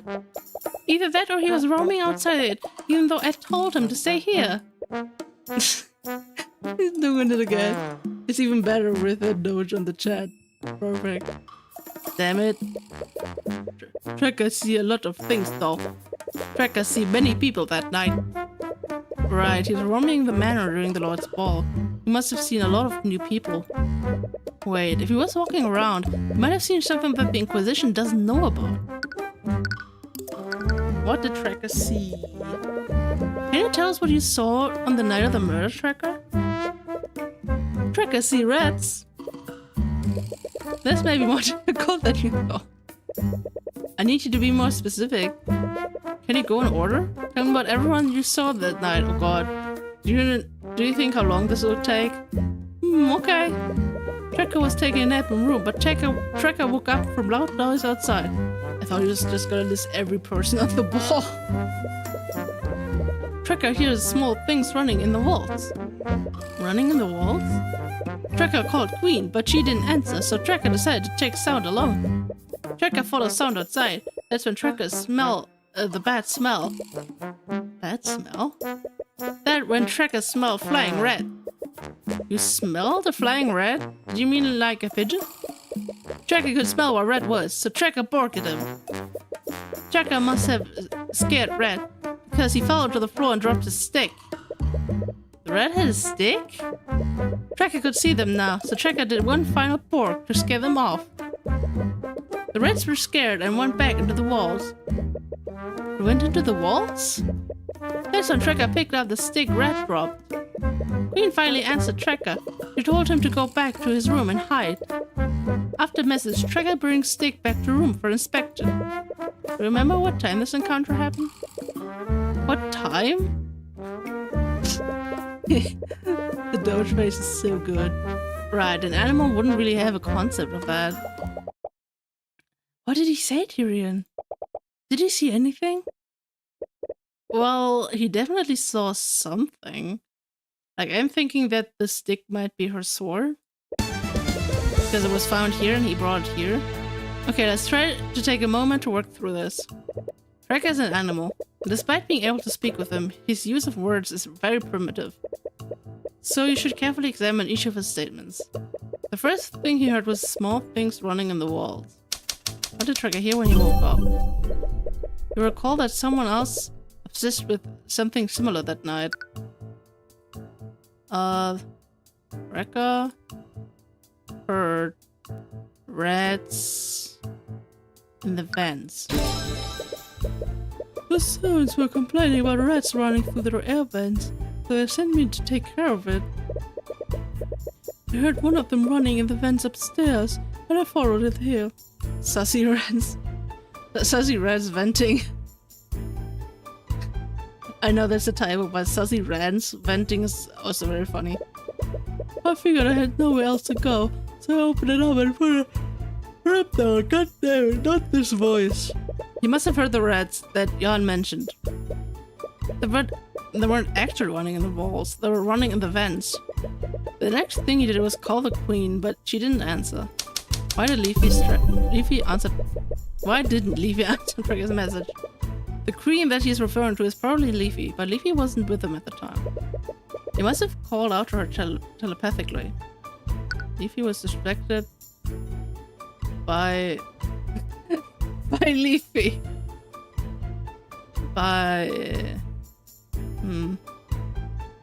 What's it look like? No.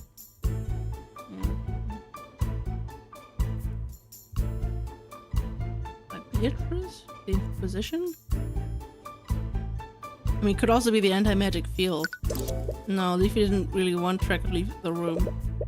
If he contradicted her, she would have said something in response. Something must have happened.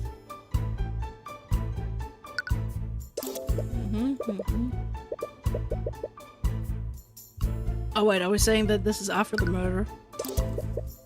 No.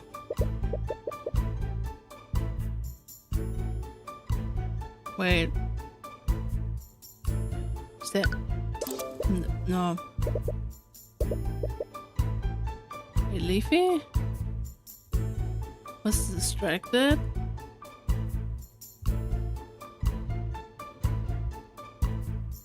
Didn't I try all of these? Or do I just making this up?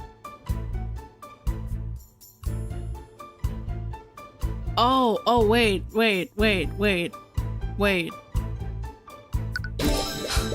I'm so smart sometimes. Leafy didn't respond because she never got Tracker's message. The telepathic capabilities granted by familial bond were disabled by the anti-magic field, which means that this encounter happened during the lockdown. So that covers his first two statements, but you're not really sure what to make of the flying rat he saw. Leafy was created by Leafy. Oh no, she's multiplying, splitting herself. Tracker, why did you refer to the rats as flying? Because rats don't usually jump and fly. Yes, I got that.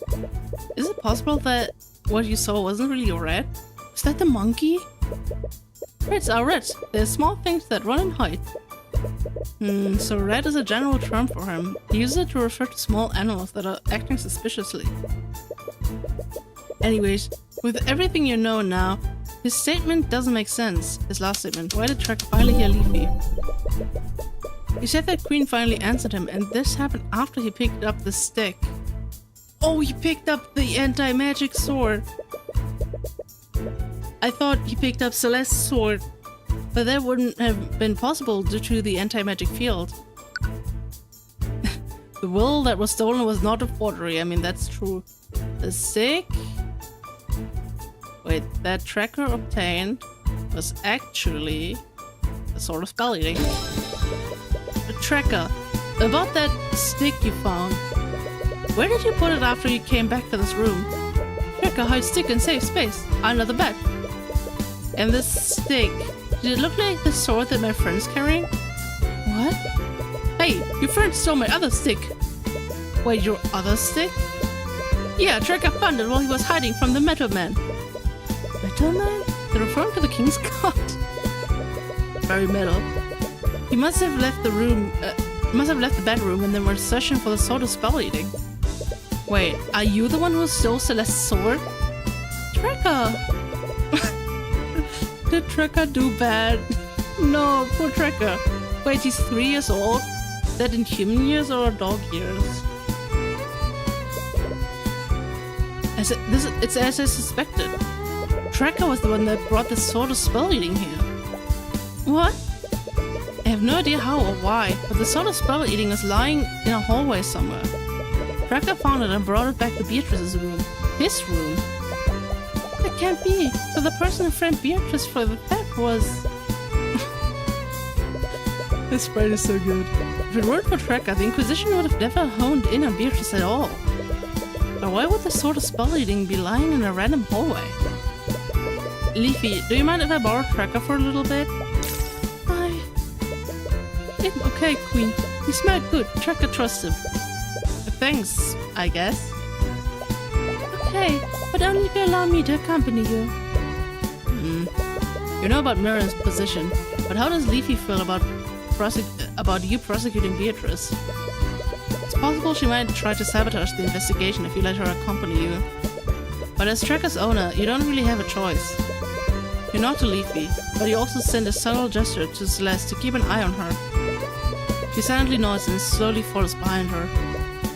Alright, Tracker, can you take us to the hallway where you found these rats? Sure thing, King. Ooh, I'm the king now. It looks like you received a promotion. Hell yeah. Let's go. Hallway. You allow Tracker to lead you to the location where he found the soul of spell reading. Surprisingly, it's fairly close to Beatrice's bedroom. I mean, you can already see the air vent at the top being broken. Well, like, the cover being broken, so He apparently didn't travel very far before he met those rats he mentioned. As you continue towards your destination, Tracker suddenly becomes extremely tense. Tracker, what's wrong? Enemy. Uh-oh. No? Before you even have a chance to react, Tracker steps between you and Eris and begins angrily barking at her. Oh dear. Tracker, stop that! Leafy tries to calm Tracker down, but he's undeterred. He continues to bark at Eris, and it looks like it's taking all of Leafy's strength to hold him back. I'm terribly sorry. He's not usually like this. He can just sense evil, you know? It's to be expected. I am evil after all. I'm not sure why, but animals have always disliked me. Did it just say something like seeing through me? Oh, she's altering the story again. What is Eris doing here? I recall seeing her at the barracks too. She said that her father is friends with Beatrice, but is she involved in this case somehow? Anyways, you came here for a purpose. You should examine this hallway and see if you can find any clues. What are you doing here? Yeah, what are you doing here, Eris? Damn, the streamer predicting the text, let's go. I should be asking you the same thing. I recall you telling me that you were a defense attorney. And here you are, prosecuting a defendant. You're even leading the Inquisition that you supposedly hate so much. Well, that is just a twist of fate, you know. But to answer your question, I'm here on behalf of Beatrice. My sister? Yes, Tamara is occupied handling other aspects of the case. So she sent me here to investigate on her behalf. What? She would have to trust you a lot to let you handle something so important. I don't think it's trust, it's more of a, she can't really do anything about that. How do you two even know each other? You said she was acquainted with your father, but... we met during the days at the Imperial Academy. We both studied illusion magic together. You were 16 and she isn't she 46? How would you two study together? I've always been a patron of hers. It saddens me to see her in this dreadful situation. Oh, I thought we were talking about tomorrow. I get it. She's talking about the streamer being stupid. Can I present you my attorney's runestone just to confuse you? What do you think about this, Eris? No. What? I don't seem to have any dialogue for that. Uh-oh. I see. That's a strange way to say that she doesn't know anything about it. She's breaking the fourth wall. No! Don't do that. Don't do it. Do you have anything to say about the dog? No. Why don't you have dialogue for the dog? That's just impossible, man.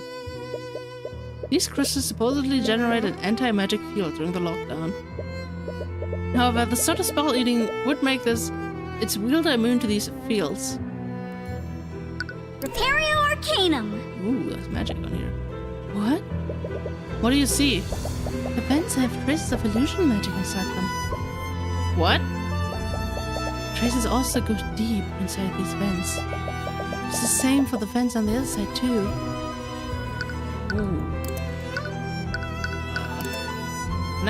Okay, I can't return the camera, so... There's an air vent over here. It appears to go from the ceiling to the ground floor. Is this where that rat escaped to, Tracker? That's where Jumping Red went. I thought you said it was a flying rat. Tracker, see that too. Okay. Would probably be better to just move on. Anyways, where did this rat come from? Rat come out of other wall. Do you mean the vent on the opposite side?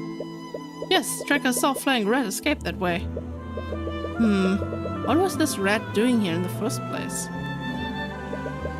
Why would there be traces of illusion magic inside the vents? What spell could have possibly left those traces? As I told you many months ago, illusion spells tend to do one of two things.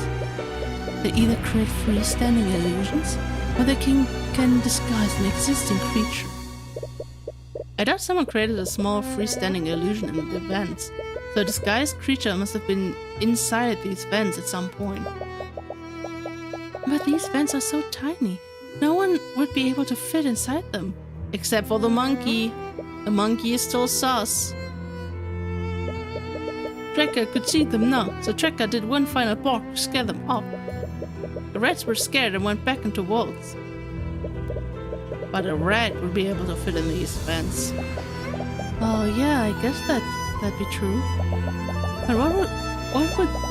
But that would mean that rat had an illusion spell active on it at that time.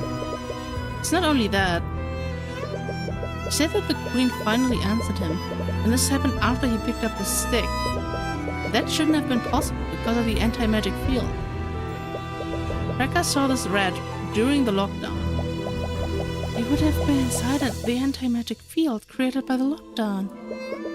There can only be one way that rat could have an illusion spell active on it. Wait, you can't mean that rat was holding the sword of spell eating? Wait, are we gonna bring him into court? Are we gonna have our Ace Attorney moment where we press the animal? Except this time we can actually talk to the animal. On the night of the murder, Tracker smelled something strange and followed the scent to the hallway north of Beatrice's bedroom. There he saw a flying rat come out of the northern air vent. Tracker barked at this rat and scared it away. When this happened, a rat supposedly dropped the sword of spell eating. Tracker took the sword and brought it back to Beatrice's room. What? But how is that possible? A rat wouldn't have the strength to carry the sword. Tracker's vocabulary is primitive and limited. He used the word rat to describe small creatures that hide and act suspiciously. But even if it wasn't an actual rat, it still couldn't have been a human, right? You're right, it would have been a small animal. A small animal with the strength and dexterity to traverse a small air vent while holding a sword. Yes, I knew it. I knew the monkey was sus. Sorry, but I really have to ask, is that a monkey riding on your back? Yes, this is my familiar, Eugene. No, are you serious? You know that Harold had a motive to kill William Frege. He was planning to defund the Heralds and Hall of History. They had an argument that night, and that's when William Frege decided that he was going to defund Harold's museums. He must have struck a deal with Beatrice, and with Beatrice's portion of House Frege, he could have easily kept his museums funded. He could have faked the robbery and sent his familiar to murder William. I can't believe this. And there's something else the Tracker said. Tracker could smell where Red was, so Tracker barked at him. Tracker must have scared Red because he fell onto the floor and dropped his stick. The Red had a stick? And Tracker, you said the Red... You said you had to smell to see where the rat was. And when he dropped his stick, you were finally able to see him. This doesn't mean you couldn't visually see him before he fell down. Yeah, Trekker couldn't see the red with his eyes, so Trekker used his nose to see it. The monkey was invisible. No one would have noticed a small invisible animal. In addition to that, he moved through the air vents. Eugene would have been nearly undetectable that night.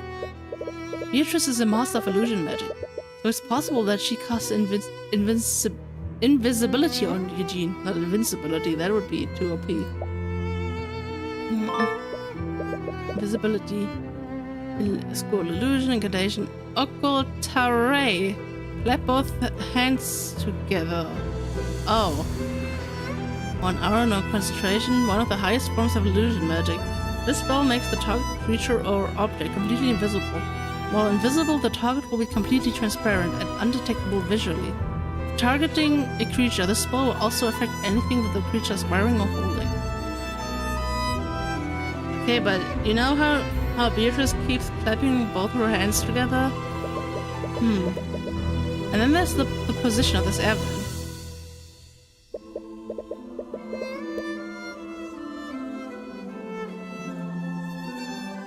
We're currently in the hallway just north of Beatrice's room. And this air vent connects to the ground floor. We align our two floor maps together. This vent must lead to the storage room. Right, the air vent curved upwards. This must be where it leads. And according to Jan, the air vent led directly to William's study. Would have been the perfect route to enter William's study and leave undetected. But he wouldn't have needed to nullify the lock to enter that room. Why would he need to use the sort of spell eating at all? Because of familial bond. They can't have telepathically communicated with each other. Harold probably needed Eugene to hold the sword so he could tell him exactly where to go. The sword's magic affects anyone magically connected to the wielder, and familial bond connects them magically. It makes sense now. Harold could have easily faked the robbery to take suspicion off of him. It's even possible that he was lying about how the display glass was shattered. But I've known Lord Harrison for many years. I just can't believe that he'd be involved in this. She may have known Harold for a long time, but she's never read his thoughts. His thoughts are very hostile and rude, despite his kind expression. He's very good at hiding what he's truly feeling. And Beatrice, there's no way that she'd participate in a plan like this. Look, Leafy, I know you don't want to suspect your sister, but... It's not that. Beatrice would never trust anyone enough to work together like this. But she's completely blind. You wouldn't have much of a choice. Even so, she's not the type of person to trust her accomplices to stay quiet. She'd find a way to carry out a plan herself, and she'd only employ someone else's help if she had full control of them. Leafy probably knows her better than you do, but you doubt that working alone would be possible with her condition. And you can't think of any other way she'd be involved in this. Anyways, we're finished here, aren't we? Yes, thank you for lending Trekker to us, Leafy. I only want to help you find out what really happened. Don't make me regret trusting you, Mr. Cuthbert. If you're truly on the side of justice, then you won't. Good. Now, if you'll excuse me. So that's it, right? Finally know who really committed the murder, then. And if you can get Harold to confess on the stand, you might reveal Beatrice's involvement as well. If he does that, you might be able to convince her and Mr. Mora to take a plea deal. Although, knowing Mr. Mora, that will be easier said than done. Anyways, this is definitely the lead that we've been looking for. But is it really enough? We still don't have any physical evidence. That'll have to do for now. We're running out of time. We'll just have to call Harold to the stand to testify about what he did that night. If I can push him far enough, I might be able to catch him lying. But I doubt it will be that easy. He has a good poker face. Just how much will he be able to hide his true thoughts? Also, like, technically, if we summon him as a witness, wouldn't Tamora be the one cross-examining him? So that would be a bad idea, right? I already gave my statement to the Inquisition. Is my testimony really necessary? Sorry, all time, my orders come straight from the prosecutor. Oh, God damn it, they have the same voice. Whoops, just pretend they don't have the same voice. We're going to need you on the stand today. I understand. I'll do what I can to help. Monkey doing the enemy glasses thing is very good. Okay.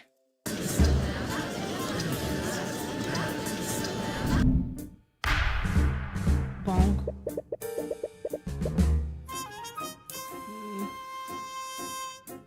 Court is now resumed for the trial of Beatrice Frege. We are at 2 hours, but also it is Saturday. Maybe we can keep going for a little bit. Just a little bit, you know? Just a teeny tiny bit. Let us review yesterday's proceedings. There was much debate about William Frege's inheritance. More specifically, it was unknown whether the defendant had any claim to her father's inheritance. This detail was crucial in determining whether the defendant even had a motive to commit the murder. I mean, to be fair, we could also just say, or what Tomorrow could also just say that, well, Beatrice may have had claim to it, but she doesn't know, because she thought she was disinherited, yeah, and so she wouldn't have used that as a motive. I don't know if you can even say that, if that's too flimsy. Luckily, the victim's will was supposedly read earlier today, and is now a part of public record. What were the results of the will reading, Mr. Cuthbert? William Frege was planning to leave all of his assets to Jaden von Sanctus, his hopeful son-in-law. However, this was predicated on the condition that Jaden marry the victim's daughter, Leafy. It is clear that Miss Leafy will never follow through on this engagement. Hi, Kratos. Assuming this game doesn't name puns like Ace Attorney does, why is Tyrion Cuthbert a punner if anything? I don't think any of the names have been puns. I don't think so. Like Ruby Tomorrow, Liz McCoy, Arias Ewan. Rip. I mean, they are a bit on the nose. Like, his name is Wallace Nightgrave and he's a necromancy student, so maybe they're a little bit. The only pun I can think of was Justin Way. Oh yeah, right, okay. Yeah, okay. I don't think I even said anything about that, but whenever I had to like say his name, it was like painful. And I mean, Tracker, Stewin. Yeah, it's not really. I mean, Jan Hughes maybe. Justin Way. Yeah. Yeah. I mean, Harold Harrison. That's not a pun, but that's a funny name. Yeah, I don't know. The game is not really on the pun game. That's not something they... I mean, to be fair, I feel like this game wants to be or have a kind of more serious tone than Ace Attorney, so I guess silly pun names would be a bit weird. And it's clear that Miss Leafy will never follow through on this engagement. If the engagement is not made in 6 months, William Frege's assets would be divided among his 3 daughters. I see. So there was no mention of the defendant's disinheritance. Correct, Your Honor. This means that the defendant did have something to gain from the victim's death. Your Honor, despite the confusion around the victim's inheritance, there is still very little physical evidence that implicates my client. May I remind you that Miriam Frege was not telling the truth in yesterday's proceedings? That itself is extremely suspect. And William Frege was clearly not above manipulation and lying. You can't prove that she knowingly gave false testimony. I'll admit that I can't prove that. I'll also admit that there's a lack of apparent physical evidence to substantiate our case, which is why the prosecution would like to call Harold Harrelson to the stand. Lord Harrelson. The sword of spell eating clearly plays a large role in this murder, and its theft is one of the few pieces of physical evidence in this case. As the gallery's curator, I believe he can further elaborate on how the sword was stolen that night. More specifically, you can find out about what he did on that night of the murder. I see. Well, the court would definitely benefit from his insight.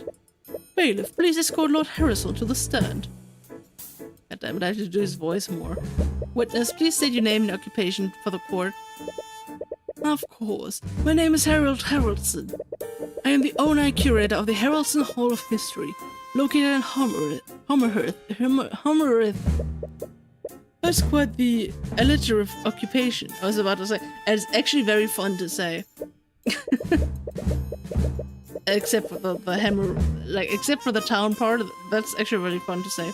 Harold, could you please testify to the court about how you discovered that the sword of spell eating was stolen? Sword of spell eating. If it will help. Oh god, his voice, no. I was keeping an eye on my gallery's exhibit when I realized that my familiar hadn't returned. I called to him telepathically, but he didn't respond. I became worried, so I went around the manor to search for him. About an hour later, I returned to the gallery and discovered that the exhibit that held the sword of spell eating was completely destroyed. The artifact was missing, so I reported the crime to the knights at the ball, and they activated a discreet lockdown. Luckily, we found the sword and my familiar later that night. So you went to search for your monkey, and that's why you didn't witness the theft? Wait, I just had a thought. Ah, we don't see his wrists. Because you know how not these. Like the armbands of intellect, how those were also stolen. Like, what if the monkey had those so he could, like, execute the plan better? So you went to search for the monkey, that's why when was the theft, yeah. Yes, the thief was probably waiting for me to leave. They must have wanted to commit the crime without anyone seeing them. Or his testimony is completely full of it. His search for Eugene must have been a cover that he's using to hide his actions that night. So how do you prove that? Okay, but, you know, how are we the one pressing the witness? We are the prosecution, like... No way. Are you referring to Eugene? Eugene, perhaps? Eugene Harrison, Your Honor. Is the name of the witness's familiar? Yes, Eugene is a spry orangutan monkey. He helps me with my day-to-day. I see. Anyways, he said that he hadn't returned.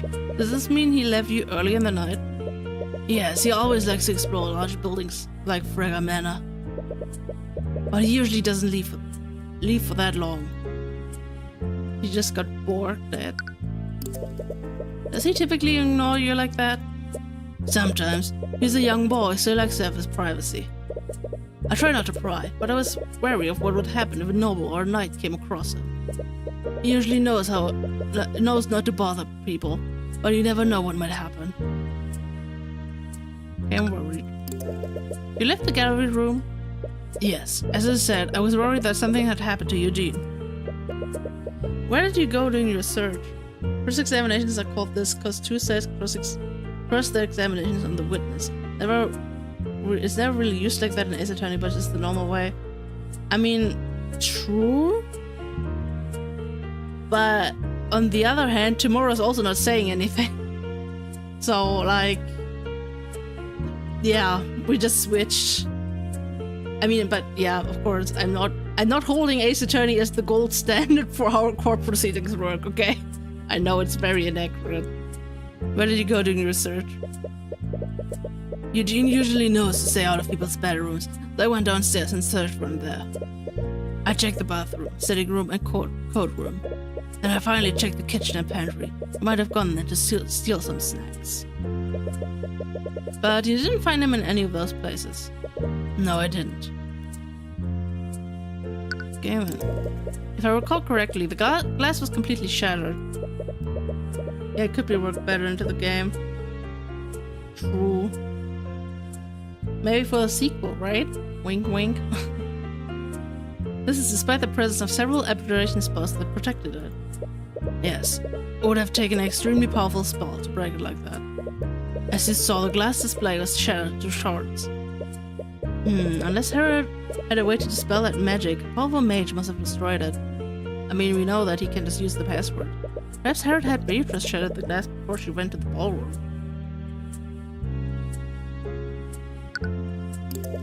The sword of spell eating makes its wielder immune to magical effects. What use would the lockdown have been? Honestly, not much. The wielder would have been immune to the anti-magic field and the spells that prevented people from leaving. But at that point, the King's Guard just wanted to activate it for good measure. Wow. Very, very good. His statement just now is missing some details. But what details should you ask him to elaborate on? How did you find the sword? How did you eventually find the sword of spell eating? The King's Guard and I slowly and carefully checked each room in the manor. After about an hour, we finally found the artifact under the bed in the defendant's room. That must be where Tracker hides the sticks that he finds. Now that you think about it, he's probably the one who stole Celeste's sword in the first place. I mean, yeah. Did we not know this? Tyrion, please. Anyways, this detail could be extremely important. Please add it to your testimony, witness. Harold. Yes, of course, Harold. He says that he went around the manor to look for Eugene. Do you think he's telling the truth? Maybe, but his so-called search for Eugene gave him a good excuse to not be seen by anyone. It's a decent alibi, if not without its flaws. You'll just need to poke some holes into that alibi. So, did that last statement change? Oh no, the King's Guard found the sword of spell eating in the defendant's room.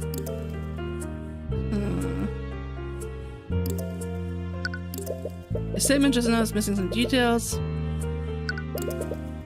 How did you eventually find Eugene that night? After an hour of silence, he finally responded to my telepathic messages. He met up with me in the gallery before we went to search for the sword. So this would have been after the theft was reported. Yes. We would have had to pick up Eugene after he murdered Lord Fragor. This must be the alibi they're using to account for the time that no one could see Eugene. Anyways, this detail could be extremely important. Please add it to your testimony, witness. Harold. Yes, of course, Harold. Says in journal, look for Eugene. I think he's telling the truth, maybe. He's an alibi about Ross. Humor. And in return. The airframe is missing. Eugene finally responded to my telepathic messages. But I was in the gallery room before we finally found the artifact. Well, that's bogus. Wrong security. Objection! Objection! Harold, you found Eugene before you went to search for the sword of spell eating. This would mean that happened while the lockdown was still active. Am I correct? Yes, as much as I was worried about the artifact, Eugene's safety was far more important. That's the thing, Harold. You said that after hours of silence, you finally received a telepathic message back from Eugene. What? So that leaves one question. How did you communicate with Eugene telepathically? If you were both within an anti-magic field? What? Harold, in response to the theft, the King's Guard activated the lockdown system to prevent anyone from leaving. That same lockdown system would have placed an anti-magic field over every inch of that manor. That field should have suppressed the telepathic abilities given to you by a familial bond. You wouldn't have been able to speak with Eugene at all. Got him. Mr. Cuthbert, are you accusing the witness of lying in his testimony? Please, Cuthbert is blowing this entire thing out of proportion. Anti-magic field is a resource intended to spell. We can assume that they managed to cover every inch of a manor, especially the areas that would only be accessible to small animals.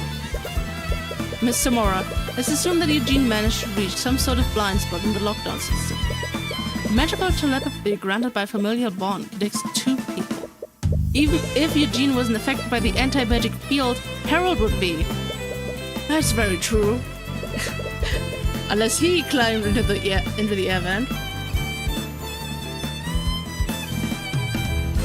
So how did I hear him that night? Wait, that is actually true. Our theory doesn't work. If the monkey was holding the sword, Harold still wouldn't be able to communicate with him. There's only one answer that makes sense, Harold. You did hear Eugene telepathically. Because Eugene was wielding the sword of spell eating. What? I'm sorry, Mr. Cuthbert. But are you saying that the soul of spell eating was stolen by the witness's pet monkey? I am, Your Honor. It's the only way the witness's testimony makes sense. He doesn't have a rebuttal. You should push this while you still have a chance. Eugene is a giant rat. So true. Harold Harrelson, you were the one who stole the sword of spell eating, weren't you? And what reason would I have to steal something that already belongs to me? It was to take suspicion off of you, because you were the one who had William Frege killed. You staged a robbery and used the sword of spell eating to make Eugene invisible. Then you sent him through the manor's ventilator system. Also, you could have him murder William Frege in his study. Wait, never mind, this makes sense again. He couldn't communicate with him, so he had the armbands of intelligence, so he could do that anyway. Never mind, I broke it. I broke the game. Well done, Cuthbert. I suppose you just can't stop yourself from pursuing a lying witness. It's what I do best, Mr. Mora. Of course. Witness, do you have anything to say in your defense? The rat. Kratos, the rat. It's quite obvious, but I completely refute the prosecution's allegations. He's misguided, but he's just doing his job. Hey, this is literally the first, like, I was about to say nice, but at least not hostile thought he had. You're expecting his thoughts to be hostile like before. And you also refute your statement about Eugene telepathically speaking with you. I know better than to lie in the stand to try to save myself. I can't explain how it happened, but I stand behind my testimony. Eugene did telepathically contact me during the lockdown. How did he do it? Wait, so he doesn't know how the telepathic communication happened? Perhaps he overlooked it when he was planning the murder with Beatrice. And that's your position, Cuthbert? That the witness sent a monkey to murder William Frege? It may sound ridiculous, but it's the only thing that makes sense. Or do you have any evidence to refute that, Mr. Mora? No, I fully and wholeheartedly agree with you, Cuthbert. Wait. Tyrion? Yeah, if he murdered William Frege, then Beatrice is off the hook. Mr. Cuthbert, did you forget that we were prosecuting Beatrice Frege? No, everyone keeps forgetting what they're doing. Your Honor, even as a prosecutor, it's clear that Cuthbert just can't stop himself from finding the true culprit. Wait, I also meant to say that the defendant conspired with the witness to commit the crime. Oh, really? And do you have any proof of this conspiracy to commit? Oh. Of course you don't. But even so... But let's assume that you did have evidence to prove your statement. If this was really a plot formed by my client and the witness, why would my client even contribute to this plan? From what you said, this plan was completely carried out by Lord Harrelson and his familiar. Well... the glass. He would have needed a powerful mage like the defendant to break the source display case and stage the robbery. So her contribution to the murder was breaking some glass. Can you prove that my client shattered the display case? And can you prove that she did so knowing that it would somehow lead to her father's death? You might have gotten a little too eager to prove Harold's guilt. Whoops. The physical evidence against my client was almost non-existent in the first place.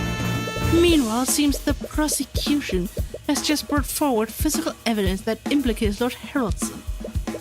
Physical evidence that is supported by his own testimony. There has to be some explanation for this. Cuthbert, didn't you ask me something yesterday? If my client didn't kill the victim, then who did? I suppose I should thank you for finding the answer.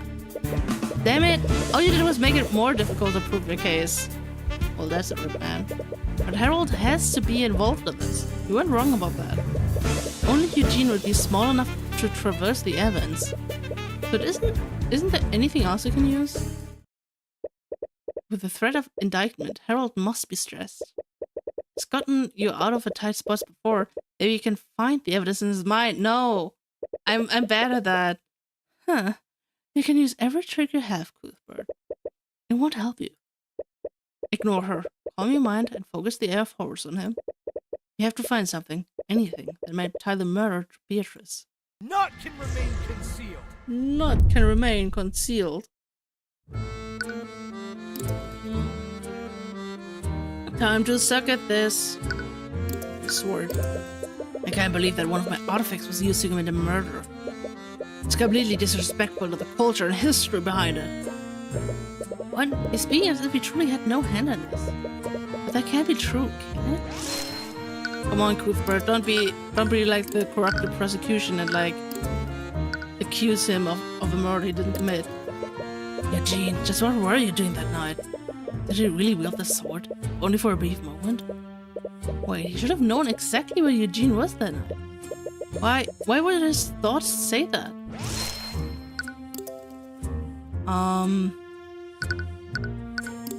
Wait. Fruity? Not one, but two artifacts were stolen during the Lord's Ball. I never expected anyone to completely bypass my security like this. What? He's speaking as if he truly had no hand in this. But that can't be true, can it? Oh. The dog. Oh. That? The armbanks of intellect are still missing. But I inspected it closely before the Lord's Ball. They were still there when I moved them to Fragga Manor. Someone must have stolen it during the ball. Right, you never did find what happened to the armbands. Now that I think about it, obviously, if he got his monkey back, he would have seen the armbands. Could there seriously have been a second thief there? Rats in the vents?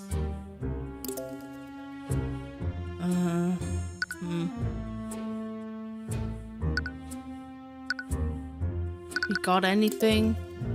Alibi? Why am I thinking about this? I can't going all right again. That piece of evidence isn't useful for blindness? Why blindness? It's really a shame that Beatrice was driven to flee from her own family. If only I'd introduced myself to her.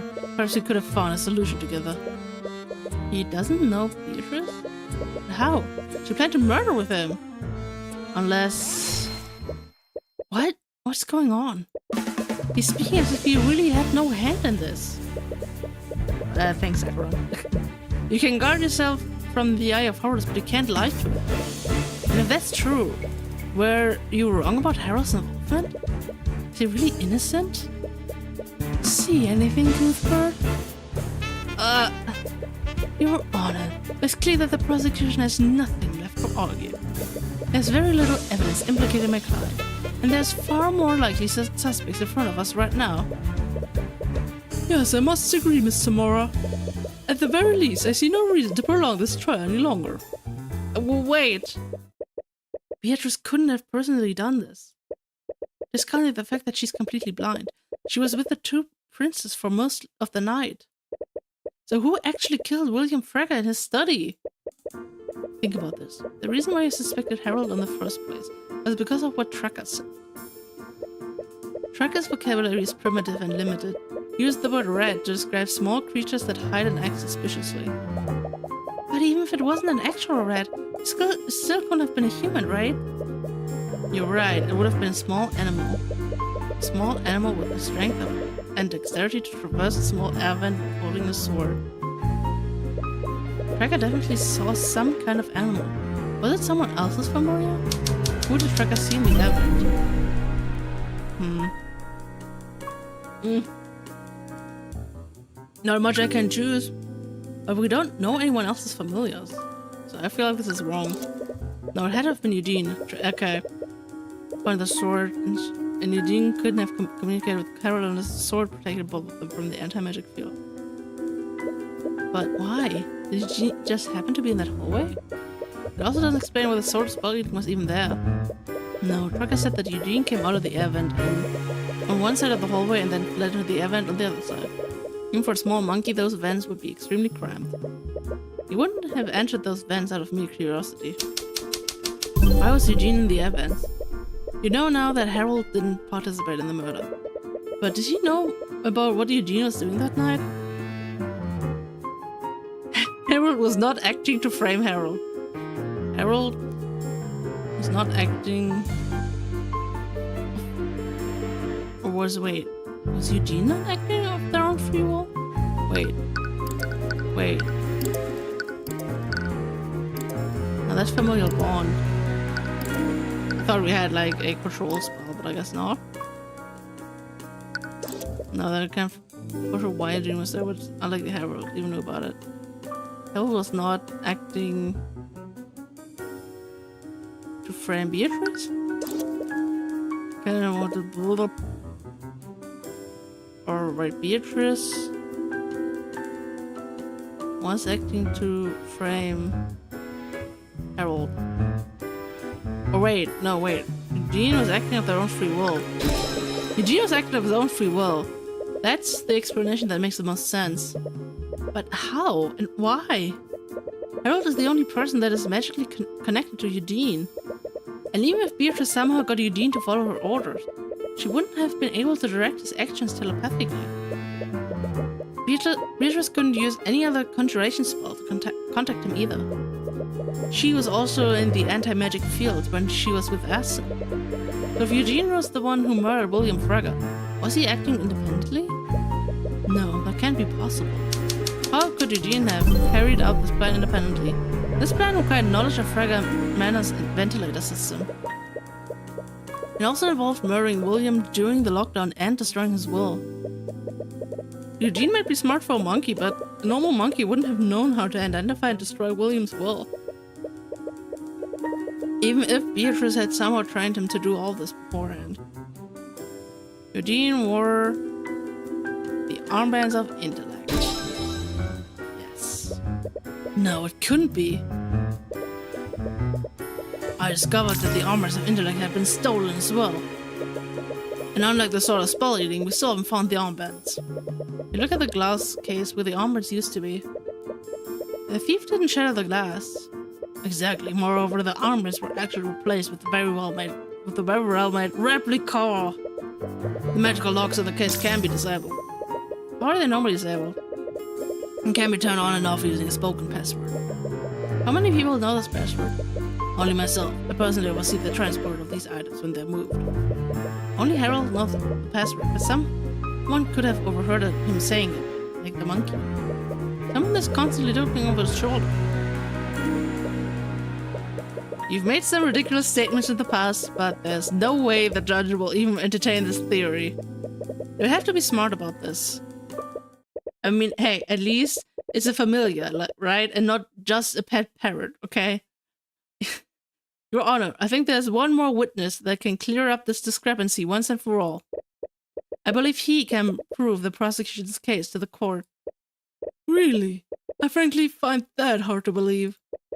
Please trust me, Your Honor. Please trust me. Let me cook. There's an element to this that we all aren't seeing. It's one that no one will believe. Huh. What do you have planned now? Very well. I'll give you one last chance, Mr. Cuthbert. But know that if your next witness fails to unveil any new information, I won't hesitate to end this trial. I understand, Your Honor. So I'm going to need you to bear with me for a moment. Everyone, you need to be cool about this for a bit. Like, okay? Why? Your Honor, the defense calls Eugene Harrelson to the stand. God damn it. I like how the music like immediately cut off. Like it was going for one text box and then was just cut off. Never mind, I retract my earlier statement. I'll be passing my vote. Wait, just bear with me for a moment. Mr. Cuthbert, I should find you contempt for even suggesting this. Do you honestly think I'll allow a monkey to give testimony in my courtroom? Yeah, it sounds pretty out there, even for us. I'd like to remind the court of the nature of Harold's bond with Eugene. Eugene is a familiar. This means that Harold Harrelson can speak with him telepathically. But this is absolutely... Just monkey with me for a moment. Show me the law that says an animal can't give testimony, Your Honor. Checkmate. It may be unprecedented, but it's not against the law. I feel like that would not work in real life, right? Very well. Your Honor, you can't be serious right now. Although, I saw a very funny article, or like a screenshot of an article, that apparently in the US, some attorney actually did bring in a parrot as a witness. And like, that's so ace attorney, but like, life imitates art, you know? Are you actually going along with this? Oh, Mr. Mora, I'm looking for any possible reason not to entertain this. But Mr. Cuthbert has a point. There are no laws against this proposal. So I have no choice but to oblige his frankly insane actions for now. Well, I guess it doesn't matter.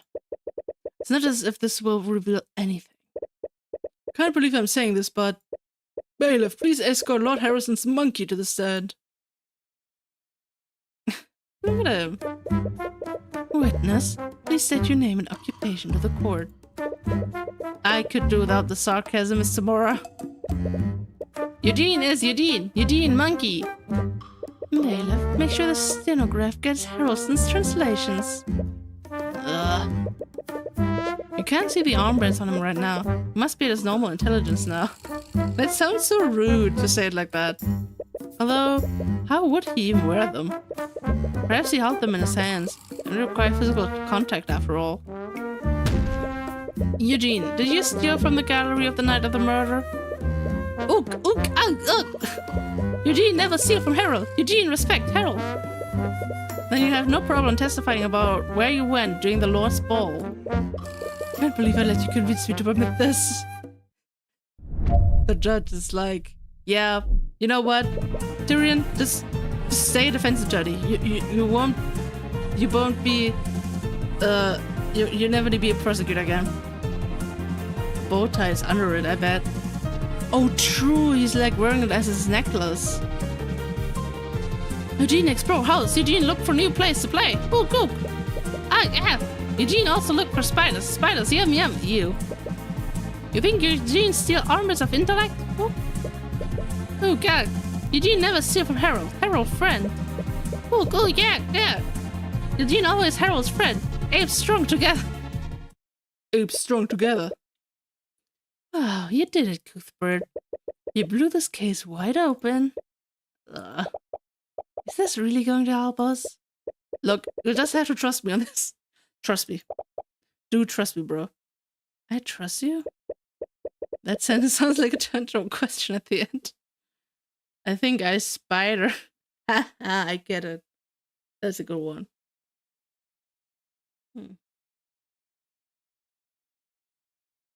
This is like me right at the beginning of the stream. I wanted so bad, like, you know, when my voice was cracking, I was like 1 second about to say I have a frog in my throat. You know, sometimes it just do be like that.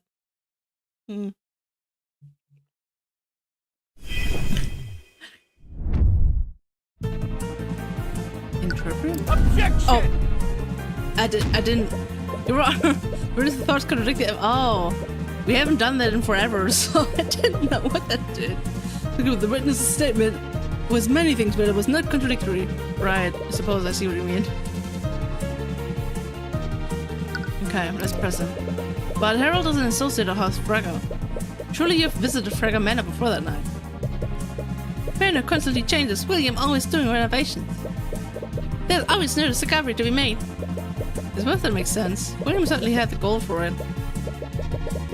Anyways, what else did you do that night, Eugene? Spiders. You enjoy eating spiders? Why is this a question? Spiders good. Rich in nutrients. Wait, really? Some cultures in the Eastern Kingdoms eat roasted crickets. I'm not a fan of that. I've tried them. They're actually not bad if they're prepared correctly. I don't think I could ever be that adventurous. Me neither. I'm not as picky of an eater as I was when I was a child. Like, I am more experimental, but I wouldn't eat insects at all. So, no. Can we please stay on the topic? Eugene still armored of intellect? I wasn't accusing you of anything, Eugene.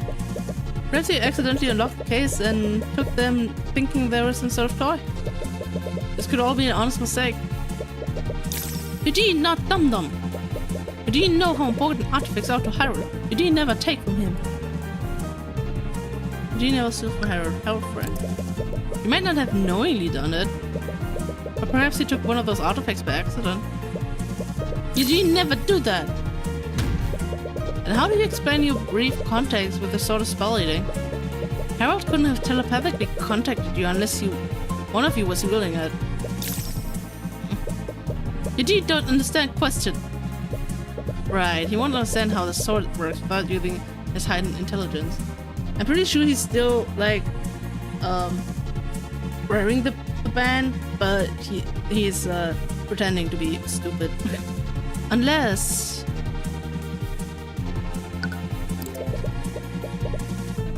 you consider yourself close to Harold? I would guess so. They literally have a magical connection with each other. Right, I suppose the bond between a mage and his familiar would require a lot of trust. Harold saved Eugene from bad men years ago. Eugene would never betray. To your rescue. Bad man lock Eugene in cage. You tell people to throw peanuts at Eugene. Harold take Eugene away from that prison. Lock up bad man. He seems to genuinely care for Harold. Could that be why he did this? He clearly feels indebted to him. That might have been his motive. Tyrion. I know it looks bad, but I swear there's more to this than meets the eye. If you say so. There has to be something in this statement. Ed have been wearing the armbands on the night of the murder. Your thought reveals that. Think about how Trekker spoke. Is there anything different in the way Eugene is speaking right now? Okay. Think anything different? I mean, I guess, but I don't know. Objection! We just go for it. Wait a minute. Oh, because okay, you know what's it? What is it? Because he knows exactly what it's called. It's not like armband or like ring or whatever. Eugene, I asked you before if you stole anything from Harold's gallery. Eugene, no. Eugene would never steal from Harold. Cuthbert, don't waste our time by having him repeat that statement. That's the thing, Mr. Mora. That's not the same statement he made in his testimony. I asked the witness if he stole an artifact from the gallery. I never mentioned the armbands of intellect. Oh? What are you talking about now? The witness lacks the understanding to differentiate between the artifacts. It was clearly just a simple mistake. It's not just the fact that he named the wrong artifact, Mr. Mora. It's the fact that he used its actual name. I'm afraid I don't understand what you mean, Mr. Cuthbert. Your Honor, animals can speak the same way that humans do. Even when a telepathic link is established, the vocabulary is extremely limited. Right, I called the sort of spell eating a stick before. It was hard to understand what he really meant. Exactly. That raises the question, how did Eugene know they were called the armbands of intellect? Wait, how did he know? The armbands were stolen during the Lord's Ball and replaced with a well-made replica. Where are the armbands of intellect right now? I bet it's under the bow tie. Ackroyd is right. If he had worn the armbands when he was sneaking through the vents, he would have never had the opportunity to put them back. And the armbands are still missing. Eugene found the murder weapon from the gallery, now stole the armbands. Oh, wait.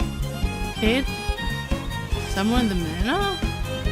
No, he's wearing the armbands at this moment. That's what I want to say. It can't be. Is he really? The armbands were designed to be worn by humans, so Eugene couldn't wear them on his arms. Where would he wear them? I initially thought that he carried them in his hands, but there's a far simpler explanation. Eugene, do you still maintain that you didn't steal the armbands of intellect? Eugene told you already. Eugene never steal from Harold. Then I suppose he wouldn't mind taking off your hat. Uh-oh, it's under the hat. No, we were wrong. Are you serious right now? You don't think he's wearing them right now, do you? It's the only thing that makes sense. Well, you were close indeed. Was this the... Oh, okay, it's not. I was like, is the chat gone again? But no, it's just the message just disappeared. The armbands were taken on the night of the murder, and they are still missing. If Eugene did indeed steal the armbands that night, he would have never had the opportunity to return them. He had no choice but to continue wearing them until the investigation was over. This is absolutely ridiculous. You're spinning a fairy tale. Do you honestly expect us to believe that a monkey increases intellect beyond human limits? If I'm wrong, the witness can easily refute my theory by removing his head. Well, what's it going to be, Eugene? I see him fully break character, and he slowly but silently lifts his head. No, it can't be serious. Everyone can see it plainly. He's wearing the armbands like a crown around his tiny head. But they didn't have enough budget to make a sprite for that. From out of his head, you can see him pull out something else. Well done, Mr. Cuthbert. I should have underestimated you. Are you serious? That's probably a blessing in disguise. I don't think I could bear debasing myself any longer. It's the monkey with a crown. I like when he still has a silly sprite. Objection! That white short. Objection, Your Honor. Also, I like his theme, it's chill. On what grounds, Mr. Moore? On what grounds? Everything about this situation is objectionable. It's downright absurd. Is he seriously Beatrice's accomplice? But, Mr. Mora, we can't deny what's clearly in front of us. It's not ready for today. You know what, Celeste? Me neither. How's he even talking right now?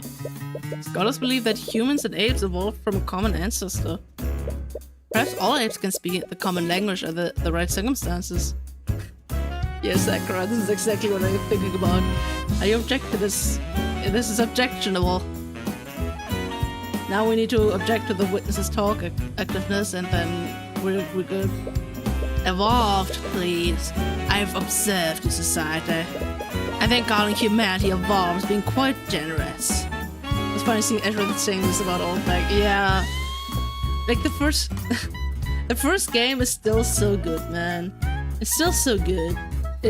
Like there are some parts that haven't aged well, like the whole like the photos being like all black and white or whatever, and everything being like nobody having smartphones or whatever. But like, you know, from a writing perspective, it has aged very well.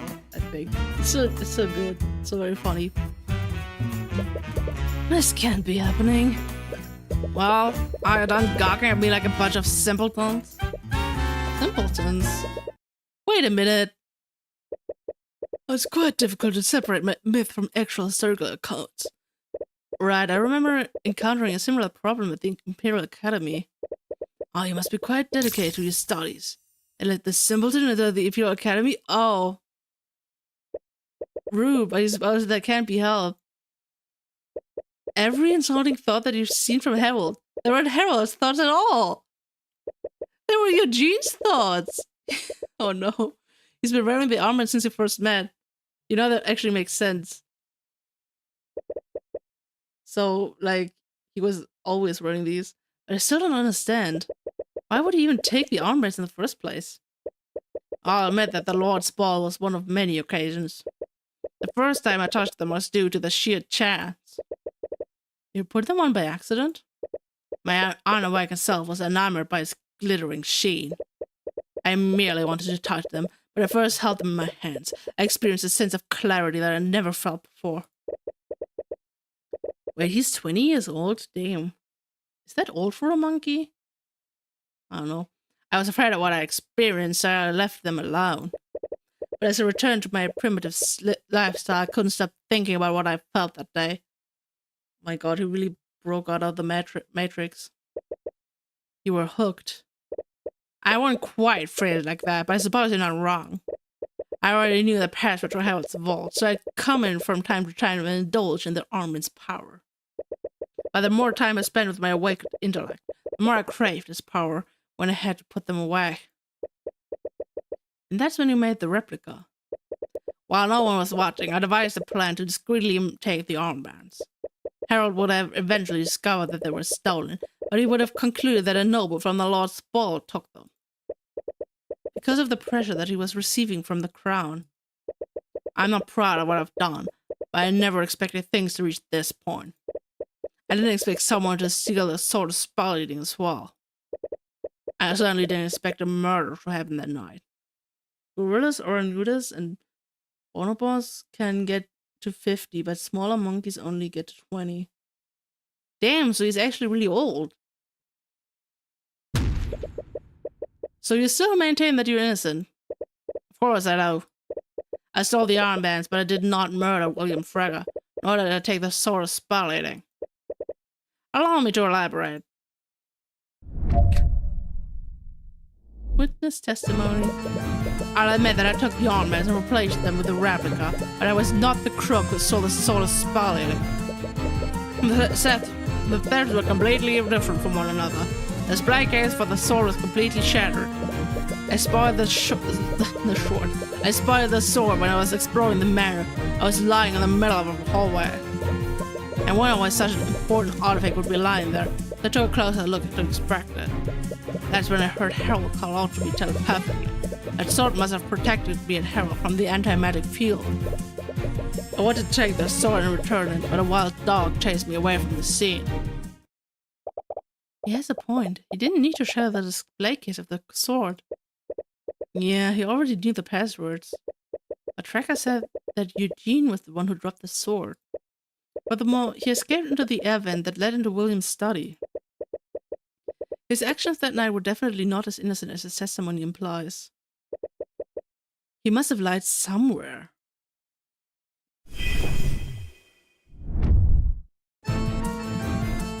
Okay.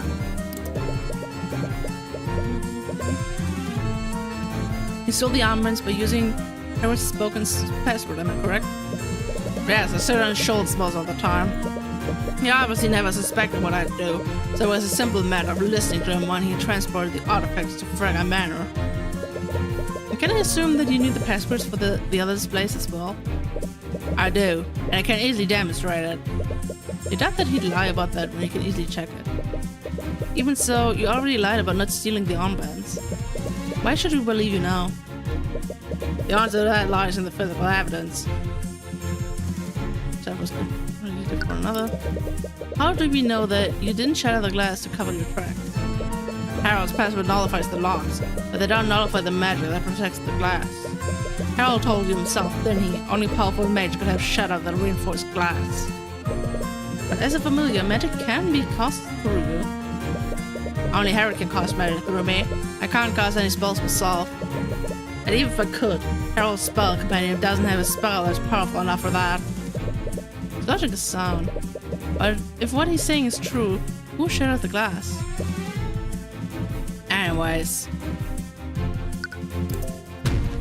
But that location was near the Frege bedrooms. Don't tell me that you... Why do you take me for? I know what the bedroom looks like, and I never enter one uninvited. And why were we there in the first place? I was coming back from the rooftop garden, but I suddenly felt something interfering with the armband's magic. The anti-magic fields. Yes, I was worried that something had happened, so I made my way back to the gallery to meet up with Harold. I see. Could you add this to your testimony? Very well. When it was such an important artifact would be lying there, so too close. I spoiled the sword from the rooftop garden. So you were heading directly from the rooftop garden to the gallery. But do you honestly expect us to believe that someone just left the sword of spell eating in that hallway? I think quite well, but that's the truth. Perhaps the murderer left it there after they were done using it. If the King's Guard found it there, they would have had no idea who stole it. It does sound possible, but you shouldn't be so quick to believe him. And that's when you make contact with it. Yes, I was quite surprised too. At the time, the magic of the armbands was being nullified. And when I picked up the sword, my intelligence finally returned. That's how I knew that that I was holding the sword of spouting. Crazy man. Was this the first time he tried to contact you that night? No, he had telepathically messaged me earlier that night. But I was so absorbed in my exploration that I ignored him. Was I swamped into his exploration? That really caused him to ignore a call from Harold? Didn't you have enough time to grab the sword? You were holding it after all. I'm not proud to admit it, but my survival instincts took over. At that point, I was more concerned about escaping that wild animal. I suppose that makes sense. Rekka is several times larger than him. He had every reason to be afraid. His story makes sense. There's no way he could have shattered the glass. I suppose so. But Rekka saw him that night. He was definitely traversing the events in that hallway. Which means that he lied somewhere in his testimony. Monkey scream! Okay, okay, it's probably gonna be the altar testimony, right? But the sword was heading back from the rooftop garden gallery. So, wait. Where's the rooftop garden? Oh, there. The gallery. I guess? I'm on lunch and I can just be here for a bit. It's fine, just chill with us. And watch me not get what evidence I should present. When this happened, the red supposedly dropped the sword. Spelly didn't track. I took the sword and brought back the breach. I don't know if we can use that testimony though. I mean, yeah, the glass got one shattered. We know that.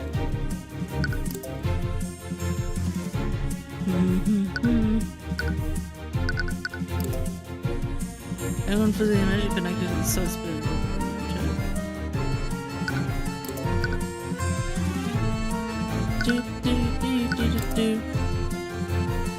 Spotted the sword when I was heading back from the rooftop garden to the gallery, lying in the middle of the hallway. But was that even that hallway? Like, I know it wasn't Beatrice's room, but like, I don't know, man. Didn't... Yeah, the study was on the first floor. Is that the wrong hallway? Or am I not... Like, or am I on the wrong track here? Someone used it to supposedly shatter the metal part of the glass. I was connected like on bed. Beatrice's old bedroom. Floor 2. What floor 2?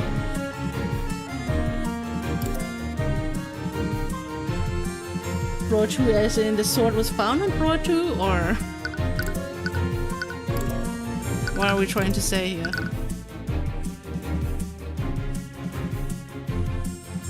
Wait, did he say? And then I'm not. Follow the scent to the hallway north of Beatrice's bedroom. Present floor 2. North. So will it be that bedroom? I believe. Objection! Eugene, I'm sure you're well aware of this, but the best way to lie is to hide a false detail within many truths. And what are you trying to insinuate, Mr. Cuthbert? You said that you were heading from the terrace to the gallery. Did you take any detours? Of course not. With the armor is nullified, my intelligence was slowly fading. I wanted to return to Harold as soon as possible. Witness, I'd like for you to take a look at this floor map of Fragga Manor. This is the location where the wild dog found the sword of spell eating. So tell me, Eugene, how did you spot the sword of spell eating? Well, it was hidden in the hallway north of Beatrice's room. That's...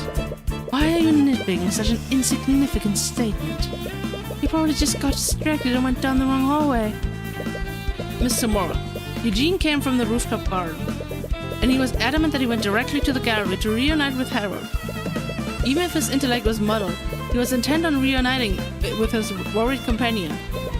He definitely took the direct route, but if he did, he would never have been able to see into that hallway. I see your point, Mr. Cuthbert, but what does this mean?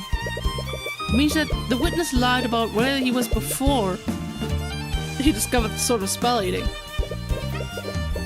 He wasn't coming from the rooftop garden. He came from the air vents in that specific hallway. Ugh. So why were you in that hallway, Eugene? You lied in your testimony. Was it because you wanted to hide that you were what you were really doing that night? I admit it, Eugene. You snuck through the air vents to avoid detection. Then you used the air vent in that hallway to break into William's study. After that, you murdered him using his letter opener, didn't you?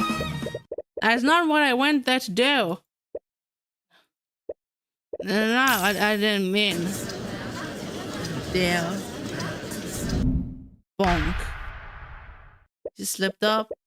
Order! Order the court! Witness, is this true?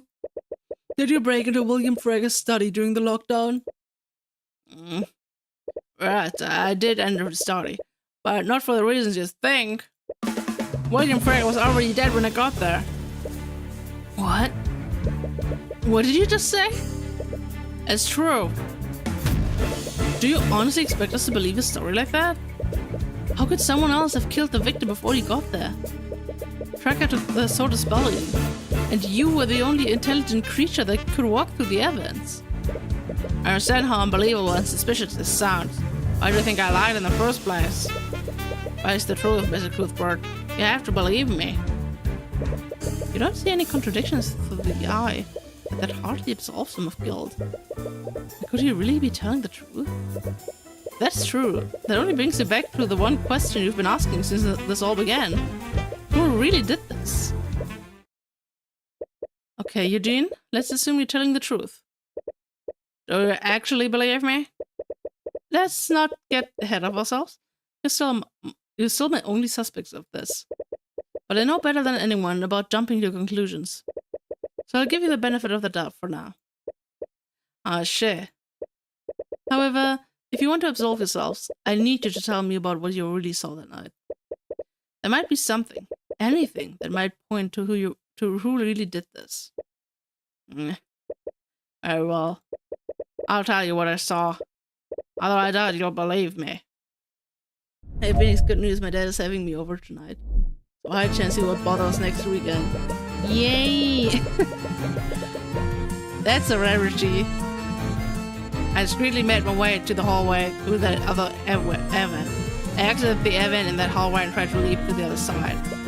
I'm not sure if it was my waning intelligence or my desperation, but I collided with something that I didn't see. I fell to the ground and found the sword of spell eating laying next to me. I wanted to retrieve the sword, but that wild dog forced me to retreat. After that, I continued to make my way to the study. And that's when I found William Frager. He was dead on the floor, lying in a pool of blood. And as if I were blessed by the Scale Lord himself, I found the will that he was drafting, so I destroyed it. So he destroyed it. Damn. Frankly, Mr. Harrelson, I find this story very difficult to believe. I assume as much, but you know what they say. Truth is stranger than fiction. Isn't it more like that you murdered the victim? You're clearly trying to cover up what you did, saying that he was already dead. Honestly, I really don't know what to think. Is he really telling the truth? Cross-examination. So, here's the problem. We're already at almost 3 hours and my voice is getting kind of tired. I was hoping we could push through and finish the case today, but I guess we couldn't. And I don't know how much of that is left. Because if the monkey is not the true culprit, I mean, we'll have probably at least one more testimony of Beatrice. And maybe, I mean, I don't know if we're gonna have like a true culprit reveal or whatever, but like, you know? So I think it's a good place to call it like a good night. It is. Yeah, don't quit the game. That'd be awkward. This black screen. So, yeah. I don't really have much to say. Like, the case has been really cool so far. I can see why people say that this is their like favorite case or like one of their favorite cases. That's been nice. It's been cool being the prosecution, even though it's kind of not different to usual. But that's a cool concept. Yeah. Game over. I'm sorry, Kratos. Now you have to go back to your lunch break all alone. Or you have to find different entertainment, you know. Always a possibility. Anyway. Hope you guys enjoyed the stream. I'm gonna see you guys next week on Kratos' channel. He's in the chat when we play The Legend of Spyro, the Eternal Night. And yeah, I don't know. Like I said, literally the entire like all next weekends are like already full, like planned out. So probably the next stream will be in August. But at least hey, I didn't break my streak, so I'm proud of that. I am proud of that. But yeah, still need to Dawn of the Dragon. Do it, Kratos. Do it before it's gone forever. Also, Dawn of the Dragon is such a good game. I know the next game might be rough, but Dawn of the Dragon is worth it. Okay, that one's actually worth it. I shouldn't hype it up too much, but I love that game. Even though I played it when I was like, what, 12, 13, whatever. We don't talk about that. I was literally about to end the stream. Probably distracted me. Okay, thank you for everyone who was here. Thank you for everyone in the chat. Thank you for everyone who's watching the VOD. And I'm gonna see you guys next time. And Kratos, it will be good. Trust me in this. Bye bye.